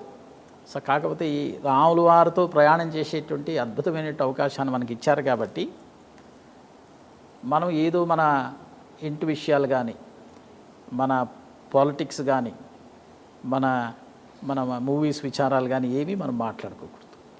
ఈ మొత్తం యాత్ర అంతా మనం మాట్లాడితే రాముల వారి గురించి మాట్లాడాలి, రామాయణం గురించి మనం చర్చ చేసుకున్నాం, రామరక్ష స్తోత్రాన్ని పారాయణ చేద్దాం, విష్ణు సహస్రనామం చేస్తాం. దానికంటే ఎక్కువ మేము ఏం చేసామంటే ప్రతి క్షేత్రంలో ఆ క్షేత్ర పుణ్యభూమి స్థల పురాణాలని చాలా ఎక్కువ ఫోకస్ చేసి చాలా దాన్ని చేసుకుని వెళ్ళామమ్మా. ఇంకా ఆ మార్గంలోనే వెళ్ళాం కాబట్టి మనకి క్షణక్షణం అనుక్షణం భగవద్ దర్శనంతోనే వెళ్ళామమ్మా. ఎక్కడ పోయినా భగవద్ దర్శనంతోనే వెళ్ళామమ్మా. పూర్తి అలాగే అయిందమ్మా. ఇది అనుభూతి పరంగా వచ్చింది. దైవం పూర్తి అయిన తర్వాత సో స్వామివారు ఆ మ్యాప్ ద్వారా దర్శనం ఇంకా అద్భుతంగా అందరికీ ఇచ్చారు. మాకే కాకుండా సో దీంట్లో భాగస్వాములైనటువంటి ప్రతి ఒక భక్తుడు కూడా సో ఇదిగో రాముల వారు కనిపిస్తున్నారు అనేటువంటిలా మనకి దర్శనమిచ్చారు. అదే గొప్ప దర్శనం స్వామి, అవును. భౌతికంగా చూడడం కన్నా. తర్వాత రామనారాయణ అనే శబ్దం వచ్చింది స్వామి, దాని గురించి మీ అభిప్రాయం చెప్తారా? ఈ భద్రాచలంలో తప్పకుండా అమ్మా. మనకి రాముల వారిని దర్శిస్తే భద్రాచలంలో ఆయనకి 2 చేతుల్లో శంఖచక్రాలు, 2 చేతుల్లో ధనుర్బాణాలు, పద్మాసనంలో కూర్చోంటారు. అమ్మవారు ఎడమ తొడ మీద కూర్చోంటారు. పక్కన లక్ష్మణస్వామి నించుకొని ఉంటారు. మనకి ఇంకెక్కడ ఆ దర్శనంతో మనం చూడలేదు. మనం రాముల వారు గుడికి వెళ్ళినా మనం నించుకోండేటువంటి ఒక స్థితి ఉంటుంది. అమ్మవారు ఒకవైపు, లక్ష్మణస్వామి ఒకవైపు, ఆంజనేయ స్వామి ఎదురుగా కూర్చో ఉంటారు. ఈ దర్శనంతో కనిపిస్తూ ఉంటారన్న. కాకపోతే ఇక్కడ విశేషంగా ఇచ్చేటువంటి దర్శనం భద్రాచలం. రామావతారం సమాప్తి అయిన తర్వాత, అంటే రామావతారంలో అమ్మవారు, స్వామివారు, లక్ష్మణస్వామి అరణ్యవాసంలో ఉన్నప్పుడు మనకి ఆ స్థల పురాణాన్ని బట్టి చెప్తున్నాను. వాళ్ళు గోదావరి నదీ తీరంలో దండకారణ్యంలో 2 సంవత్సరాలు అక్కడే ఉన్నారు. అంటే వాళ్ళ చిన్న కుటీరం ఉండేది, పక్కన నది పారుతూ ఉండేది. ఒక ఆశ్రమం ఎదురుగా ఒక పెద్ద ఒక శిల రాయి ఉండేది. సో దాని మీద రాముల వారు ప్రతిరోజు కూర్చొని ధ్యానం చేసేవారు. అలా ధ్యానం చేస్తూ చేస్తూ చేస్తూ ఆయనకి ఎలా అనిపించిందంటే సాక్షాత్ వైకుంఠంలా అనిపించింది. సో అప్పుడు ఆయన తన దివ్య దృష్టిలో చూసినప్పుడు భద్ర మహర్షి అనేటువంటి మహర్షి ఆ శిలారూపంతో ఆయనకి సేవ్ చేస్తూ ఉన్నారు. చాలా సంతోషించి ఆయనకు ఒక వరం ఇచ్చారు. ఏంటి అంటే, నీకు మరొక జన్మలో కూడా నా దర్శన భాగ్యాన్ని కల్పిస్తానంటూ వరం ఇచ్చారు. అయింది 11,000 సంవత్సరాలు స్వామివారు రాజ్యభారం చేసిన తర్వాత అవతారం సమాప్తి అయింది. ఆయన వైకుంఠం చేరుకున్నారు. కొన్ని వేల సంవత్సరాలు గడిచిపోయాయి. మళ్ళీ భద్ర మహర్షి అదే క్షేత్రంలో జన్మించాడు. మేరు పర్వత దంపతులకి పుత్రుడిగా జన్మించాడు. యుక్త వయస్సు వచ్చింది. ఇప్పుడు రామ దర్శనం కావాలి అని తపస్సు చేస్తున్నారు. రాముడిగా లేరు, సాక్షాత్ శ్రీమన్నారాయణుడిగా వైకుంఠంలో ఉన్నారు. ఆయన వరం ఇచ్చారు కాబట్టి దర్శనం ఇవ్వాల్సిందే. ఏం చేశారు? ఆ శేషవాహనం నుంచి మెల్లగా లేచి సప్తద్వారాలు, 7 ప్రాకారాలు దాటి బయటకు వచ్చారు. బయటికి రాగానే ఆ 2 చేతుల నుండి శంఖాన్ని, చక్రాన్ని అటు ఇటు చేసుకున్నారు. సాక్షాత్ మహాలక్ష్మి తల్లి మెల్లగా బయటకు వచ్చింది. సీతామహాలక్ష్మికి ఒక్కపై నిల్చుకుంది. శేషవాహనం నేర్చుకున్నారు. ఆయన మరొక వైపు వచ్చి లక్ష్మణస్వామిలా నిల్చుకున్నాడు. ఇప్పుడు ఒక్కసారి మనం చూద్దాం రాముల వారు ఎలా ఉన్నారు అంటే, 2 చేతుల్లో శంఖచక్రాలు ఉన్నాయి, 2 చేతుల్లో ధనుర్బాణాలు ఉన్నాయి. ఎక్కడ రాముల వారు అంటే ఎక్కడ హనుమ. రామస్వరూపం రాగానే తక్షణం ప్రత్యక్షమయ్యాడు స్వామి అక్కడ. ఎక్కడ శంఖచక్రాలు ఉంటాయో అక్కడ గరుకుమంతులు ఉంటారు. ఇప్పుడు వాళ్ళ పరివారమే సీతా, లక్ష్మణ, హనుమ, గరుడ సమేత రామనారాయణ స్వామి. ఎందుకు రామనారాయణ స్వామి అంటున్నాం? ఆయనకి 2 చేతుల్లో శంఖచక్రాలు ఉన్నాయి కదా, నారాయణ స్వరూపం ఉంది కదా. 2 చేతుల్లో ధనుర్బాణాలు ఉన్నాయి కదా, రామస్వరూపం ఉంది కదా. కానీ రామనారాయణ స్వామి అనే పేరుతోనే ఆయన ప్రఖ్యాతి చెందారమ్మా. అందుకోసమే ఆయన ఎప్పటికీ రామనారాయణ స్వామి. ఎందుకంటే ఎప్పటి వరకు ఆయన చేతిలో శంఖచక్రాలు, ధనుర్బాణాలు ఉంటాయి, ఆయన పేరు ఖచ్చితంగా రామనారాయణుడే అమ్మ. జై శ్రీరామ్. బాగా చెప్పారు స్వామి, సెలవిచ్చారు. ఈ రామాయణంలో ఆంజనేయుడు రాముడు యుద్ధం చేసుకున్నట్టుగా ఏమైనా సన్నివేశం ఉందా స్వామి? మనకి వాల్మీకి రామాయణంలో మేము చదివామమ్మా, ఎక్కడ మాకు కనిపించలేదమ్మా. కానీ అది ఎందుకు స్వామి అలాగా వచ్చింది రాముడు?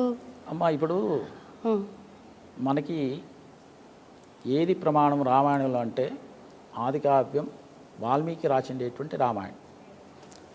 సో దాన్ని ఆధారంగా చేసుకుని నేను చదివాను. నేను ఒక బుక్ రాశాను. అలా 300 వర్షన్స్ ఉన్నాయమ్మా. ఏది సత్యం అంటే నేను సజెస్ట్ చేసేది వాల్మీకి రామాయణంలో ఉండేటువంటిది. మనకి మొదటిసారి ఆయన రచన చేసినటువంటి రామాయణం కాబట్టి దాంట్లో ఏది ఉందో అదే మనకి ప్రమాణాలు, అదే సత్యాలు.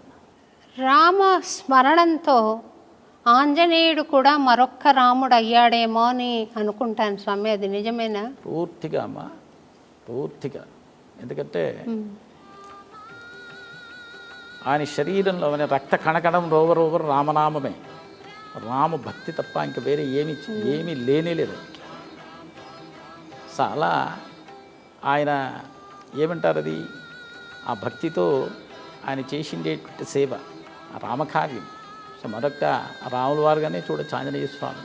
ఆంజనేయ స్వామిని మనం దగ్గరికి చేరుకోవాలంటే రామనామం చెప్తే ఆయన ప్రత్యక్షమవుతారు కదా. సో రాముడుగానే ఆయన మనకి దర్శనం ఇచ్చినట్టే, మనకి రాములుగానే సంరక్షణ చేసినట్టే, ఎప్పుడు మనతో ఉన్నట్టే అమ్మ. పూర్తిగా మరొక రాముల వారిని మనం ఆంజనేయ స్వామిని చూడొచ్చు. పరమ భక్తుడు, చాలా ఒక ఎవరికి సాధ్యం కాని కార్యాలని, రామకార్యాలని నిర్వర్తించేటటువంటి స్వామి. అలాంటి స్వామమ్మ. ఇంకా ఆంజనేయ స్వామి గురించి ఎక్కువ రాముల వారే చెప్పారు. సో మనకి ఇది మన వాల్మీకి రామాయణంలో ఉండేటువంటి విషయం కాదు. రావణాసురుడు మరణించిన తర్వాత సమస్త వానర సైన్యం సీతారామ సమేతులై పుష్పక విమానంలో లంక నుంచి అయోధ్యకి చేరుకున్నారు. రాముల వారి పట్టాభిషేకం జరిగింది. కొన్ని రోజుల తర్వాత సాక్షాత్ సీతమ్మ తల్లి రాముల వారిని కొన్ని వందల ప్రశ్నలు అడుగుతుంది. స్వామి ఇలా అడుగుతుంది, కాదు స్వామి, ఆంజనేయ స్వామి చిన్న బాలుడు కదా, ఆయన ఆకాశానికి ఎగిరి సూర్యుని పట్టుకున్నాడా? ఒకవేళ ఎగిరాడనుకుందాం, ఎవరైనా సూర్యమండలాన్ని ప్రవేశం చేస్తే భస్మమైపోతారు కదా. ఒక చిన్న హనుమ ఎలా వెళ్ళాడు, ఎలా కిందకు వచ్చాడు? ఇక్కడి నుంచి ఫలంలా కనిపించవచ్చు సూర్యభగవానుడు. కాకపోతే ఆకారంలో భూమి కంటే పెద్ద ఆయన కదా. ఒక చిన్న బాలుడు ఆ పెద్ద అలంత పెద్ద సూర్యుని చేతిలో పట్టుకున్నారా? 100 యోజనాల సముద్రాన్ని దాటేశాడే స్వామి. సంజీవి పర్వతాన్ని తీసుకొచ్చి ప్రాణభిక్ష పెట్టాడే స్వామి. ఆంజనేయ స్వామి గురించి నాకు అర్థం ఏంటో చెప్పండి నేను ప్రార్థన చేసింది సీతమ్మ తల్లి. అప్పుడు సాక్షాత్ రాముల వారు ఆ తల్లికి మంత్రోపదేశంతో శ్రీ పంచముఖ హనుమత్ కవచం అనేటువంటి కవచం ద్వారా హనుమ గురించి చెప్పారమ్మా. అవునా స్వామి? అవునమ్మా, హనుమ గురించి ఆయన చెప్పారు. ఎందుకంటే చిన్నగా 2 దీంతో చెప్పాలి అంటే ఆయన ఇలా చెప్తున్నాడు. ఏంటంటే హనుమ అష్టసిద్ధులతో జన్మించాడు. అదొకటే. రెండోది ఏంటంటే సాక్షాత్ రుద్రాంశతో జన్మించాడు. అష్టసిద్ధులు కూడా అడిమా మహిమా గరిమా ప్రతిమా ప్రాప్తి ప్రాకామ్యం ఈశత్వం వశిత్వం అనేటువంటి 8 సిద్ధులవి. ఆయనకి ఇలాంటి సిద్ధులు అంటే అణిమా అంటే ఆంజనేయ స్వామి తలుచుకుంటే తన శరీరాన్ని సూక్ష్మ స్వరూపానికి కుదిచ్చేస్తాడు. ఆయనకు ఉండేటువంటి ఒక సిద్ధి. గరిమా అంటే తలుచుకుంటే తన శరీరాన్ని ఎంతైనా పెంచేస్తాడు. లఘిమా అంటే తన శరీరాన్ని ఎంత పెంచినా చాలా తేలిగ్గా అలా ఆకాశ మార్గంలో వెళ్ళిపోతాడు. బాలుడుగా ఉన్నాడు, సూర్య భగవాను చూశాడు, ఎగిరాడు. ఎలా వెళ్తున్నా అంటే కొన్ని వందల వేలు యోజనాలు దాటి వెళ్ళిపోయాడు. సూర్యమండలాన్ని ప్రవేశించినా కానీ ఆయనకు ఉండేటువంటి సిద్ధులు సూర్యకిరణాలు జ్వాలను ఆయన ఏం చేయలేదు. కాకపోతే ఏమైందంటే ఆయన దగ్గరికి వెళుతూ ఇప్పుడు సూర్యుడు చాలా పెద్దగా కనిపిస్తున్నాడు. ఏం చేశాడు స్వామి అంటే తన శరీరాన్ని పెంచుతూ వెళ్ళిపోయాడు. ఎలా పెంచాడంటే సూర్యుడి కంటే 100 రెట్లు ఎక్కువ పెంచాడు. సూర్యుడు పట్టుకున్నాడు. సూర్యుడు భయపడ్డాడు. ఇంద్రుడు భయపడి వజ్రాయుధాన్ని ప్రయోగం చేశాడు స్వామి మీద. అదేమైంది, వజ్రాయుధం ఇక్కడికి వచ్చి కొట్టింది, కింద పడ్డాడు, స్పృహ పోయింది, ప్రాణం పోయింది. తల్లి వచ్చి చూసింది అంజనాదేవి. సరే ఎంత బాధపడుతుందంటే నా బాలుడు చిన్న బాలుడు కదా, ఎవరైనా వజ్రాయుధాన్ని చిన్న బాలుడి మీద ప్రయోగం చేస్తారంటే బాధతో ఉంటే వాయుదేవుడు ఏం చేశాడంటే ఇంద్రుడి మీద కోపంతో మొత్తం 3 లోకాలను వాయుని స్తంభింపజేసేసాడు. కేమంది బ్రహ్మదేవుడు దేవతలు భయపడుతూ ఆంజనేయ స్వామి దగ్గరకు వచ్చి ఆయన స్పృహ వచ్చేలా చేసి ఆయనకి విశేషమైనటువంటి వరాలను కురిపించేశారు. అంటే ఎలాంటి అస్త్రం ఆంజనేయ స్వామిని ఏం చేయదు అనేటువంటి ఒక వరాలు ఇచ్చేశారు. ఋషులు వచ్చారు, మొత్తం వాళ్ళ తపోశక్తులను ఆంజనేయ స్వామికి ధారపోసేశారు. ఇప్పుడు ఏమైంది, చిన్న హనుమ అపారమైన శక్తి వచ్చింది ఆయనకి. ఆ శక్తిని ఎలా వాడుకున్నాడు చిన్న బాలుడు అంటే ఒక పర్వతాన్ని చూస్తున్నాడు, పర్వతాన్ని పొడి చేసేస్తున్నాడు. హోమాలు చేస్తున్నారు ఋషులు. ఆ సవిధులు హోమకుండంలో వేస్తుంటే చిన్న హనుమ వృక్షాలను పెక్కిలించి తీసుకుపోయి హోమకుండంలో వేసేస్తున్నారు. చూశారు ఋషులు, అబ్బా ఇంత అపారమైన శక్తి ఇంత చిన్న బాలుడికి పనికిరాదని చేశారంటే ఆయనలో ఉండేటువంటి శక్తి ఆయన గుర్తుకు రాకుండా చేశారు. సో ఎప్పుడైతే అలా అయిందో మామూలు ఆంజనేయ స్వామి పేడమ్మా సీతామహాలక్ష్మి ఆయన ఎలా చేశాడంటే ఇలాంటి సిద్ధులు ఉండే దాని వలన చేశాడు అనేటువంటిది. అంతేకాకుండా పంచముఖ ఆంజనేయ స్వామి స్వరూపం గురించి దాన్ని వివరిస్తూ చెప్పిండేటువంటి శ్రీ పంచముఖ హనుమత్ కవచమమ్మ. ఆంజనేయ స్వామి మరొక రాములు అని అన్నారు కాబట్టి ఆ రామచంద్ర స్వామి హనుమ గురించి ఎక్కువగా ఎవరు చెప్పారంటే రాముల వారే చెప్పేటటువంటి విషయం అమ్మా ఇది. జై శ్రీరామ్. శబరి రామాయణంలో ఉందా స్వామి ఆ పాత్ర? ఉంది కదమ్మా. శబరి ఉన్నారమ్మా. శబరి ఆశ్రమానికి రామలక్ష్మణులు రావడం అదంతా ఉందా ఉందమ్మా స్వామి? ఉందమ్మా. అంటే ఇప్పుడు కిష్కింధా నగరానికి వాళ్ళు వెళ్ళేటప్పుడు అంటే సీతమ్మని అపహరణ అయిపోయింది అరణ్యంలో. సో వెతుకుతూ వస్తూ ఉండేటప్పుడు మనకి ఎప్పుడు శబరి దగ్గరికి వచ్చారమ్మా. శబరి దగ్గర వచ్చి ఇప్పుడు శబరిని శబరి ఆశ్రమాన్ని ఎక్కడ చూడొచ్చు స్వామి మనం?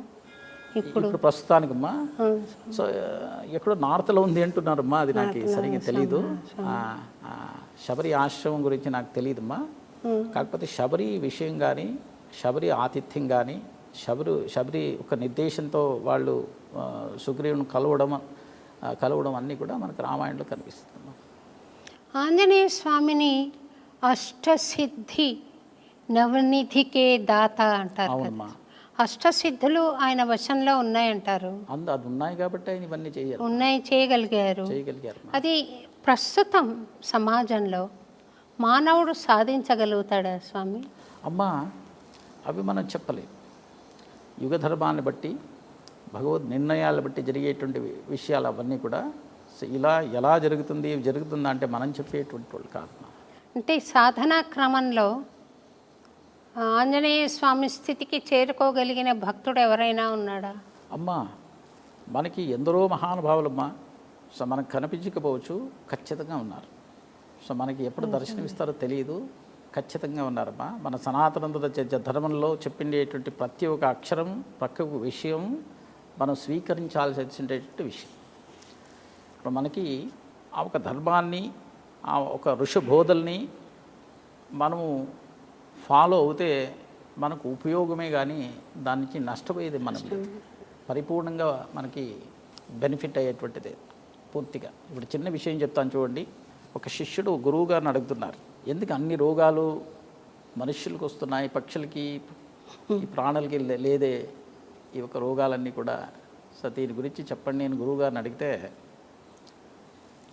ఆయన ఏం చేశాడంటే మనం ప్రతిరోజు వినేటువంటి వెంకటేశ్వర సుప్రభాతంలో 8వ శ్లోకాన్ని తీసుకుని ఆయనకి చెప్తున్నారు. 8వ శ్లోకం ఏం చెప్తా? ఉన్మీల్యనేత్తయుగమత్తమ పంచరత్తాహం పాత్రాపశిష్ట కదలీ ఫలపాయతాని భుక్త్వా తలీలమథకేలి శుకాః పఠంతి శేషాద్రిశేఖర విభో తవతు ప్రభాతం అనేటువంటి శ్లోకాన్ని తీసుకున్నారు. ఇదేంటి అంటే బ్రాహ్మీ ముహూర్తం అనేటువంటిది మనకు ఒక వరం. మనకి ఎవరైనా ఒక మంచి సమయాన్ని చెప్పండి బ్రాహ్మీ ముహూర్తంలో చేసేయండి అంటాం.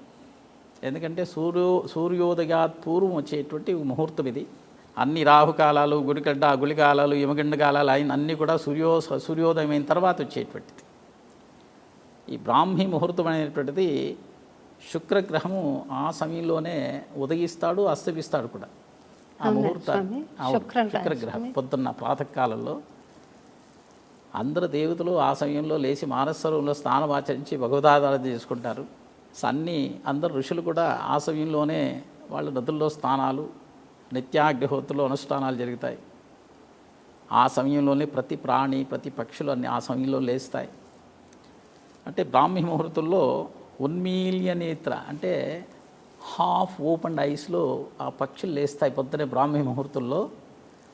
అసలు ఇవ్వగానే ఏం చేస్తారంటే ఆ పంజరాల నుంచి బయటకు వస్తాయి. పంజరాల నుంచి బయటకు వచ్చి మనము మన ఆలయాల్లో ఏం చేస్తాం, పొద్దున్న ఆరాధన ప్రసాదాలని అన్ని నివేదన చేస్తాం. పొద్దునుంచి సాయంత్రం వచ్చే భక్తులకి అందరికీ పంచుతాం. ఆలయం మూసేటప్పుడు మిగిలిపోయేటువంటి ఒక శేషు ప్రసాదాన్ని ఏం చేస్తాం, ఏదో ఆలయం వెనుకలో బకెట్లను పాటలను వేసేస్తాం. ఈ పక్షులు ఏం చేస్తాయంటే అక్కడికి వస్తాయి. పాత్ర వశిష్ట కదలీ ఫలపాయసాని భుక్త్వా అక్కడికి వచ్చి ఎంతో సంతోషంగా భుజిస్తాయమ్మా. భుజించి ఆనందంతో సలీలమథకేళి శుకాః పఠంతి. స్వామి రాత్రి పడుకున్నాం, పొద్దునే లేవగలిగామంటే మేము లేచామా కాదు, మీరు లేపించారు స్వామి మమ్మల్ని. మేము చూడగలుగుతున్నాం, వినగలుగుతున్నాం, మేము ఇలా పారాడగలుగుతున్నాం. అంతేకాకుండా ప్రాతకాలంలో ప్రసాదం కూడా పెట్టేశారు స్వామి. అసలు మాకమట్టమేనా ఈ సృష్టిలో ఉండేటువంటి ప్రతి జీవులకి ఇస్తుండేటువంటిది. ఒక చిన్న బ్యాక్టీరియా ఎక్కడో డీప్ వాటర్లో ఉండేది కావచ్చు, లేదా చిన్న వృక్షం ఎక్కడో పర్వతం మీద పెరుగుతూ ఉండేటువంటి ఒక వృక్షం కావచ్చు.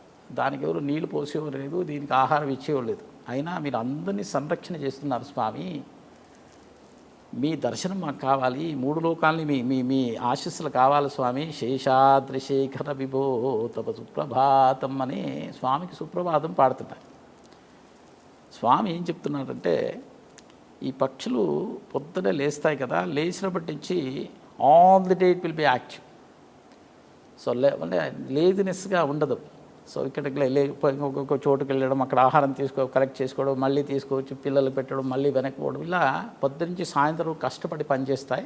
సూర్యాస్తం ఆ సన్సెట్ అవుతుంది కదా, అప్పుడు అన్ని పక్షులు 100% ఒక్క పక్షి కూడా బయట ఉంటుంది. సూర్యోదయంలో ఒక్క పక్షి కూడా పంజరంలో ఉంటుంది. ఇవన్నీ యాక్టివ్గా పనిచేస్తాయి కాబట్టి దానికి మంచి బోనస్ ఏంటంటే మంచి నిద్ర వస్తుంది.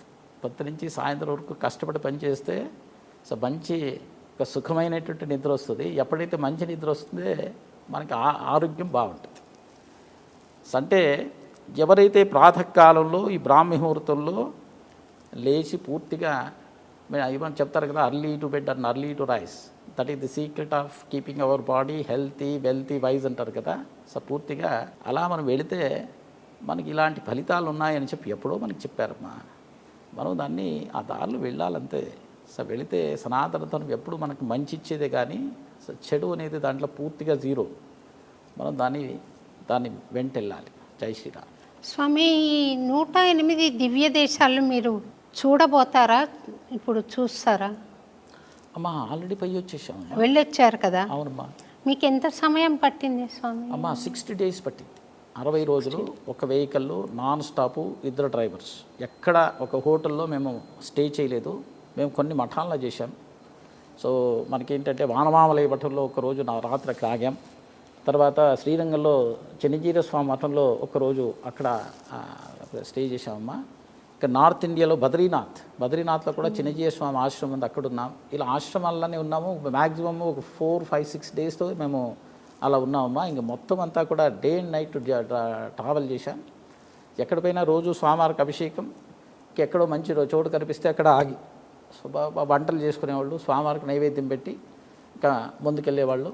సో ఆలయంలో పోయి తీసుకుని పూజలు చేసుకుని ఇలానే జరిగిందమ్మా. అందుకోసంగా ఎక్కడ ఆగకుండా చేశాం కాబట్టి 60 daysలో పూర్తి అయిందమ్మా. స్త్రీలు కూడా వచ్చారా స్వామి? ఎవరు లేరమ్మా. మేము 10 మంది అర్చక స్వాములమ్మా. స్త్రీలు ఎవరు మాతో అయితే మీరు వెళ్తున్నది నాకు తెలుసుంటే నేను కూడా వచ్చేదాన్ని స్వామి, చెప్దాం అనుకున్నాను స్వామి. అయ్యో తప్పకుండా అమ్మా. ఈసారి ఆలయం నిర్మాణం పూర్తయిన తర్వాత సో మాది ఒక సంకల్పం ఉందమ్మా. సో మా భక్తులందరూ కూడా చాలామంది సో దివ్యదేశాలు చూడాలి అనుకుంటున్నారు. సో నా కోరిక ఏంటంటే ప్రతి సంవత్సరం ఒకసారి దివ్యదేశ యాత్ర పోయి రావాలనే కోరిక నాకు ఈసారి తెలియజేయండి స్వామి. తప్పకుండా నేను కూడా మీకు కూడా నిర్మాణం పూర్తి అయిన తర్వాత తప్పకుండా సంకల్పిస్తామమ్మా. తప్పకుండా మీకు చెప్తామమ్మా. తప్పకుండా స్వామి. స్వామి, మీరు అట్లాంటాలో కట్టబోతున్న రాముల వారి దేవాలయం ప్రస్తుత స్టేటస్ ఏంటి స్వామి? అమ్మ, ఇది రాముల వారు ఒక ఉత్సవమూర్తులు భద్రాచలం నుంచి దివిదేశ యాత్ర అయిన తర్వాత అమెరికాకు వచ్చారు. అమెరికా దాదాపు 4 సంవత్సరాలు మొత్తం అమెరికా ప్రదక్షిణ చేసి 1008 కళ్యాణాలు అంటే సంకల్పం. అది 1008 కళ్యాణాలు చేయాలనే సంకల్పంతో 954 కళ్యాణాలకు ఆపాం. 2018లో ఒక అనానిమస్ డివోటీ ఆయన 33 ఎకరాలు ఆలయానికి భూదానం చేశారు. 2019లో భూమి పూజ జరిగింది, శంకుస్థాపన కూడా జరిగింది. మన భద్రాచలం ప్రధాన అర్చకులు సీతారామాచార్యుల వారు ఆలయం నుంచి ఒక శంకును తీసుకొచ్చి అక్కడ ప్రతిష్ట శంకుస్థాపన చేశాము. 2020-21 ఈ 2 సంవత్సరాలు కోవిడ్లో హోల్డ్ అయింది మొత్తం. 2022 May 19 కౌంటీ పర్మిషన్స్ ఇచ్చారు, లోకల్ కౌంటీ అక్కడ. సో May 2022 నుంచి కన్స్ట్రక్షన్ యాక్టివిటీస్ స్టార్ట్ అయ్యాయి. సో ముందుగా ఈ ఆలయం సంకల్పం భద్రాద్రి రాముల వారు రామదాస్ గారు ఆలయాన్ని ఎలా నిర్మాణం చేశారు, కాపీ ఆఫ్ ద టెంపుల్.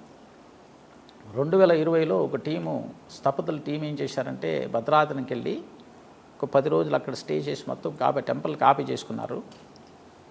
తర్వాత మనకి రీసెంట్గా యాదగిరిగుట్ట చెక్కిండేటువంటి ఒక స్థపతి శిల్పులు, ఆయన పేరు బాలసుబ్రహ్మణ్యం గారు. ఆయన సొంత స్థలం ఆళ్ళగడ్డ, కర్నూలు పక్కన ఉంటుంది, నంద్యాల జిల్లా. అక్కడ వాళ్ళ శిల్పశాల ఉంది. ఆయన పరిచయం అయ్యారు.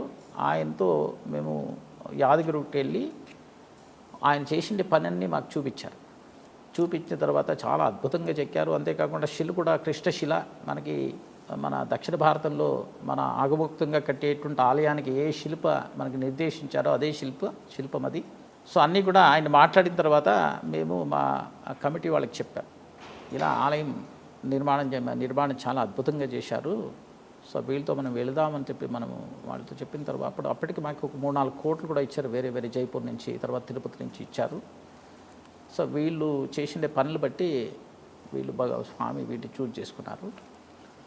సో కన్స్ట్రక్షన్ ఇప్పుడు ఏమైందంటే వాళ్ళు 2 సంవత్సరాల నుంచి 200 మంది శిల్పులు పూర్తిగా ఆలయాన్ని చెక్కి పూర్తి చేశారు. భద్రాచలం చూస్తే రామాలయం ఉంటుంది, రామాలయం ఎదురుగా ఆంజనేయ స్వామి ఆలయం ఉంటుంది. ఈ 2 ఆలయాన్ని కార్వేషన్ కంప్లీట్ చేశారమ్మా. ఇప్పుడు దాన్ని అమెరికాకి షిఫ్ట్ చేస్తున్నారు. షిఫ్ట్ చేసి మనకి ఆ సివిల్ వర్క్స్ ఇంకా మనం మొదలు పెట్టాలి. సివిల్ వర్క్స్ మేబీ ఆగస్ట్ ఎండ్లో స్టార్ట్ కావచ్చు అనుకుంటున్నాము. సెప్టెంబర్ ఎండ్లో అమ్మా. సో దాన్ని సివిల్ వర్క్స్ పూర్తి చేసి ఈ ఆలయాన్ని షిఫ్ట్ చేసి అక్కడ ఇన్స్టాల్ చేసి నెక్స్ట్ ఇయర్ ప్రతిష్ఠ చేయాలి అనేటువంటి ఒక సంకల్పమ్మా. సో ఇది మనకి పూర్తిగా ఈ ఆలయం స్టేటస్. అంతేకాకుండా ఈ ఆలయం కోసంగా ఒక ఈవెంట్ కూడా మేము 2 సంవత్సరాల నుంచి చేస్తున్నాం. అక్టోబర్ 4, 2022 ఆ రోజు మనకి విజయదశమి రోజు. సో నార్త్ కెరోలినా అమెరికా నుంచి ప్రారంభించాము ఈ ఆంజనేయ స్వామి పూజలు. దీని పేరు సర్వం శ్రీరామార్పణమస్తు అనేటువంటి పూజ. అంటే ఈ పూజలు ఎలా ఉంటుందంటే ఆంజనేయ స్వామి వెళ్ళి డివోటీస్ తలుపు తడతారు. సో తలుపు ఓపెన్ చేసిన తర్వాత స్వామివారిపై వాళ్ళ క్షేమ సమాచారం విచారించి ఒక ఆసనం మీద కూర్చుంటే ఇక వాళ్ళకి స్వామివారికి షోడశోపచారాలతో పూజ చేసి ఆయనకు ఒక హారతి ఇచ్చి ఆంజనేయ స్వామికి పిలుపిస్తారు. ఏంటంటే ఇలా భద్రాద్రి రామాలయం నిర్మాణం అవుతుంది, ఈ ఆలయ నిర్మాణంలో భాగస్వాములు కండి, సీతారాముల వారి ఆశీస్సులు స్వీకరించండి అనే పిలుపుతో వెళ్తుండేటట్టు యాత్ర. ఇప్పుడు ప్రస్తుతానికి కాలిఫోర్నియాలో జనవరి నుంచి ఇప్పటి వరకు ఉన్నాయమ్మా, ఆ పూజలు జరుగుతుందమ్మా. ఇది మన టెంపుల్ స్టేటస్ అమ్మా. జై శ్రీరామ్. సంతోషం స్వామి. అంటే సుమారు ఆ డేట్ మరొక్కసారి చెప్తారా స్వామి, ఎప్పటికీ పూర్తి అవ్వచ్చు అనేది?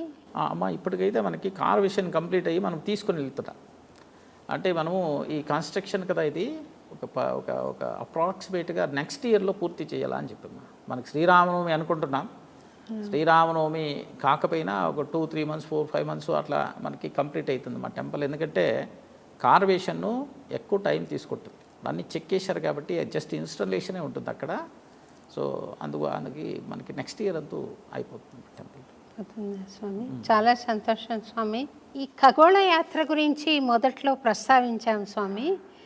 ఆ ప్రాజెక్ట్ గురించి మరిన్ని వివరాలు ఏమైనా చెప్పగలుగుతారా స్వామి? మాకు ఎవరైనా పాల్గొనాల అనుకుంటే అవకాశం ఉందా, లేదా అది నిర్ణీతమైన భక్తులు మటుకు చేస్తారా, ఎట్లా అది, లేదా అందుకు దోహదపడాలంటే మార్గం ఏంటి, ఇలాంటి విషయాలు తెలియజేస్తారా స్వామి? ఉడత వారధి కట్టేటప్పుడు ఉడత కూడా వచ్చి సాయం చేసింది కదా స్వామి.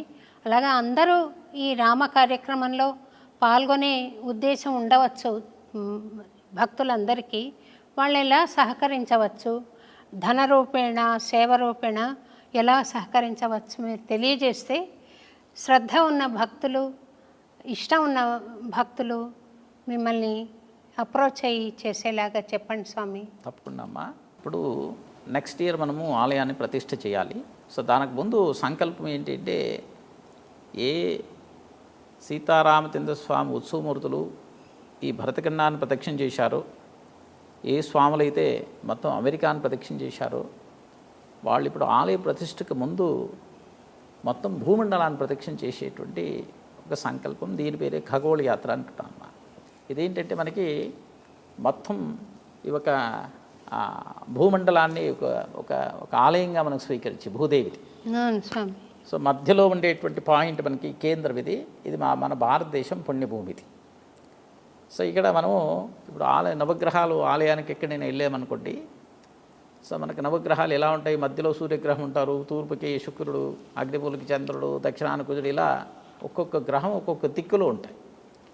సో ఇక్కడ మనకి మధ్యలో ఉండేటువంటి ఒక ఒక మన భారతదేశం అది సూర్యస్థానంగా మేము స్వీకరించాం.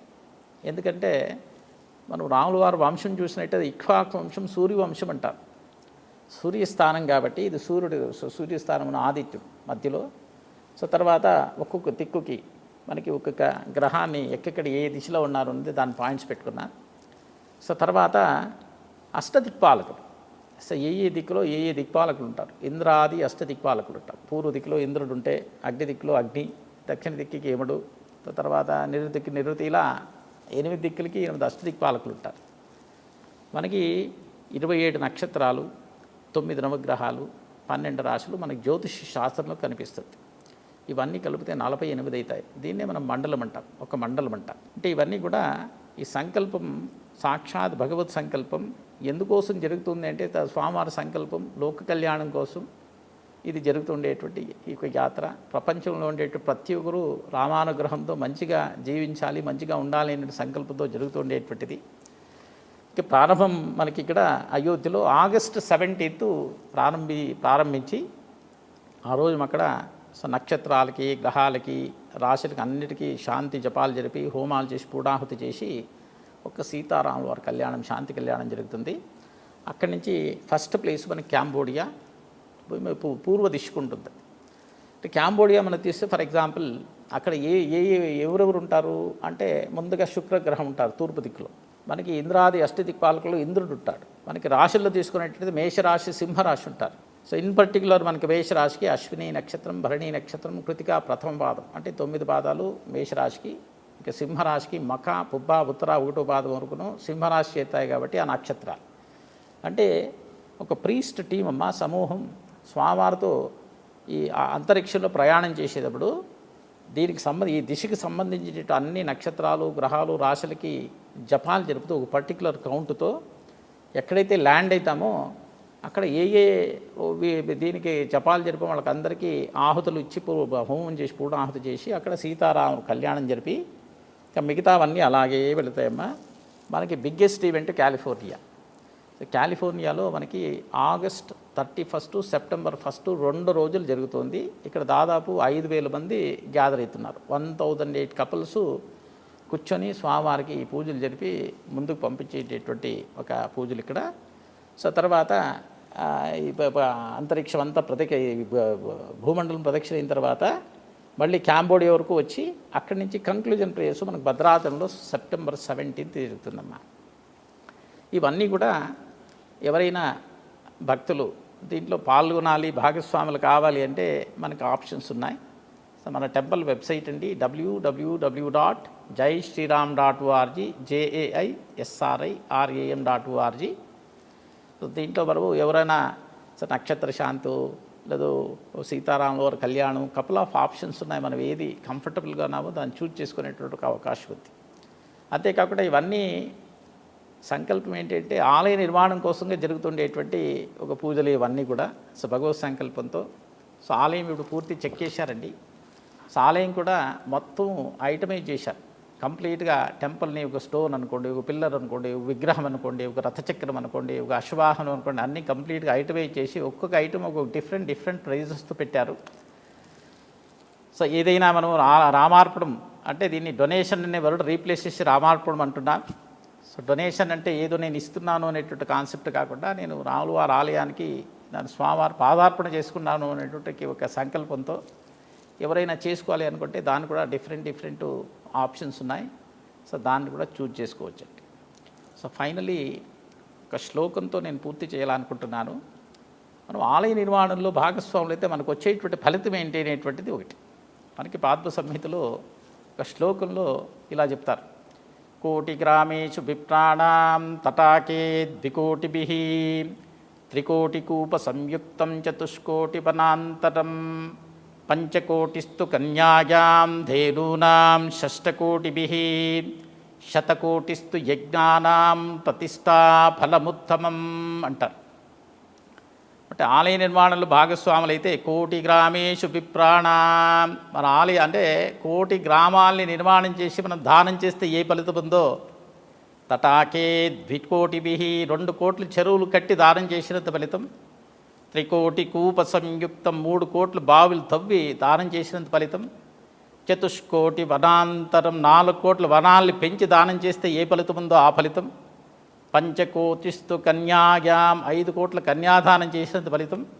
ధేనూనాం 6,00,00,000 6 కోట్ల గోదానాలు చేసినంత ఫలితం. 100,00,00,000 యజ్ఞానాం 100 కోట్ల యజ్ఞాలు చేసినంత ఫలితం. ప్రతిష్టా ఫలముత్తమం అద్భుతమైనటువంటి ఫలితం అంటే ఇక్కడ మన ప్రశ్న 100 సంవత్సరాలు మనం జీవిస్తే 100 × 365 ఇంతవరకు మన ఫలితాలు రావచ్చు, కానీ ఇన్ని కోట్ల కోట్ల కోట్ల ఫలితాలు ఎలా వస్తాయి అనేటువంటిది ఒక విషయం. అది ఇదేంటంటే ఉదాహరణకి మనకి తిరుపతి ఆలయం ఉందండి, అహోబిలం ఉందండి, శ్రీరంగం ఉందండి. ఎప్పటి నుంచి ఉన్నాయి ఈ ఆలయాలు? కొన్ని వేల సంవత్సరాల నుంచి ఉన్నాయి. అంటే మన పురాణోక్తంగా కొన్ని లక్షల సంవత్సరాలు నుంచి ఉన్నాయి ఆలయాలు. మనకి హిస్టారికలీ ఏం చెప్తున్నారంటే these temples are in between 5,000 to 7,000 years అంటున్నారు. మనం లీస్ట్ నెంబర్ 5,000 ఇయర్స్ తీసుకున్నాం చాలు. అంటే మనలా అందరూ కలిసి ఆలయాన్ని 5,000 సంవత్సరాల క్రితం ఆలయం నిర్మాణం చేశారు. ఈరోజు ఏ భక్తుడైతే తన పాదాన్ని ఆ పుణ్యభూమిలో క్షేత్రాల్లో పెడతారో ఆ ఫలితం అండి. ఆలయ నిర్మాణం చేసేటువంటి ధాతులు ఉన్నారు కదా, వాళ్ళు తరతరాలు పొంచేటువంటి అద్భుతమైనటువంటి సేవ అండి.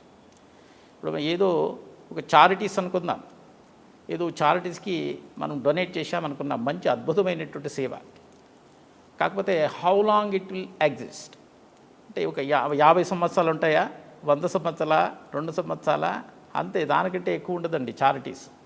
కాకపోతే ఆలయాలు అనేటువంటిది కొన్ని వందల వేల సంవత్సరాలు ఉన్నటువంటి ఆలయాలు కాబట్టి ఈరోజు మనము ఏ సేవ చేస్తామో కొన్ని వందల వేల లక్షల ఒక భక్తులకి అందించేటువంటి అద్భుతమైనటువంటి భగవదానుగ్రహం కాబట్టి ఆలయ నిర్మాణం భాగస్వాములు కావాలి అంటే మన జన్మజన్మల పుణ్యం అండి. సో భక్తాదులందరూ కూడా ఈ యొక్క అవకాశాన్ని స్వీకరించి తమ యథాశక్తి, మా అమ్మవారు చెప్పారు ఉడత సేవ అన్నారు కదా, సో అది కూడా ఎంతో ఒక అనంత కోటిగా భావించేటువంటి ఒక అద్భుతమైన ఆలయం. అందరూ కూడా ఈ అవకాశాన్ని సద్వినియోగం చేసుకొని రామాలయ నిర్మాణంలో పాల్గొని రామానుగ్రహం స్వీకరించాలి అనేటువంటి సాక్షాత్ రాముల వారి పిలుపండి. జై శ్రీరామ్.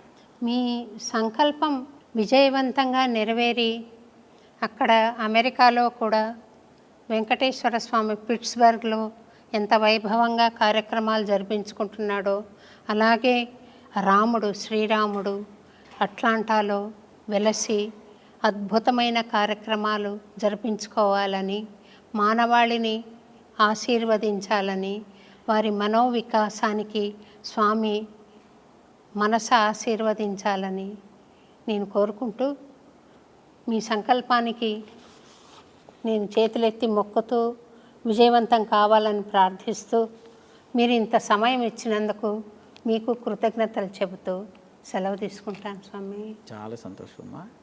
జై శ్రీరామ్.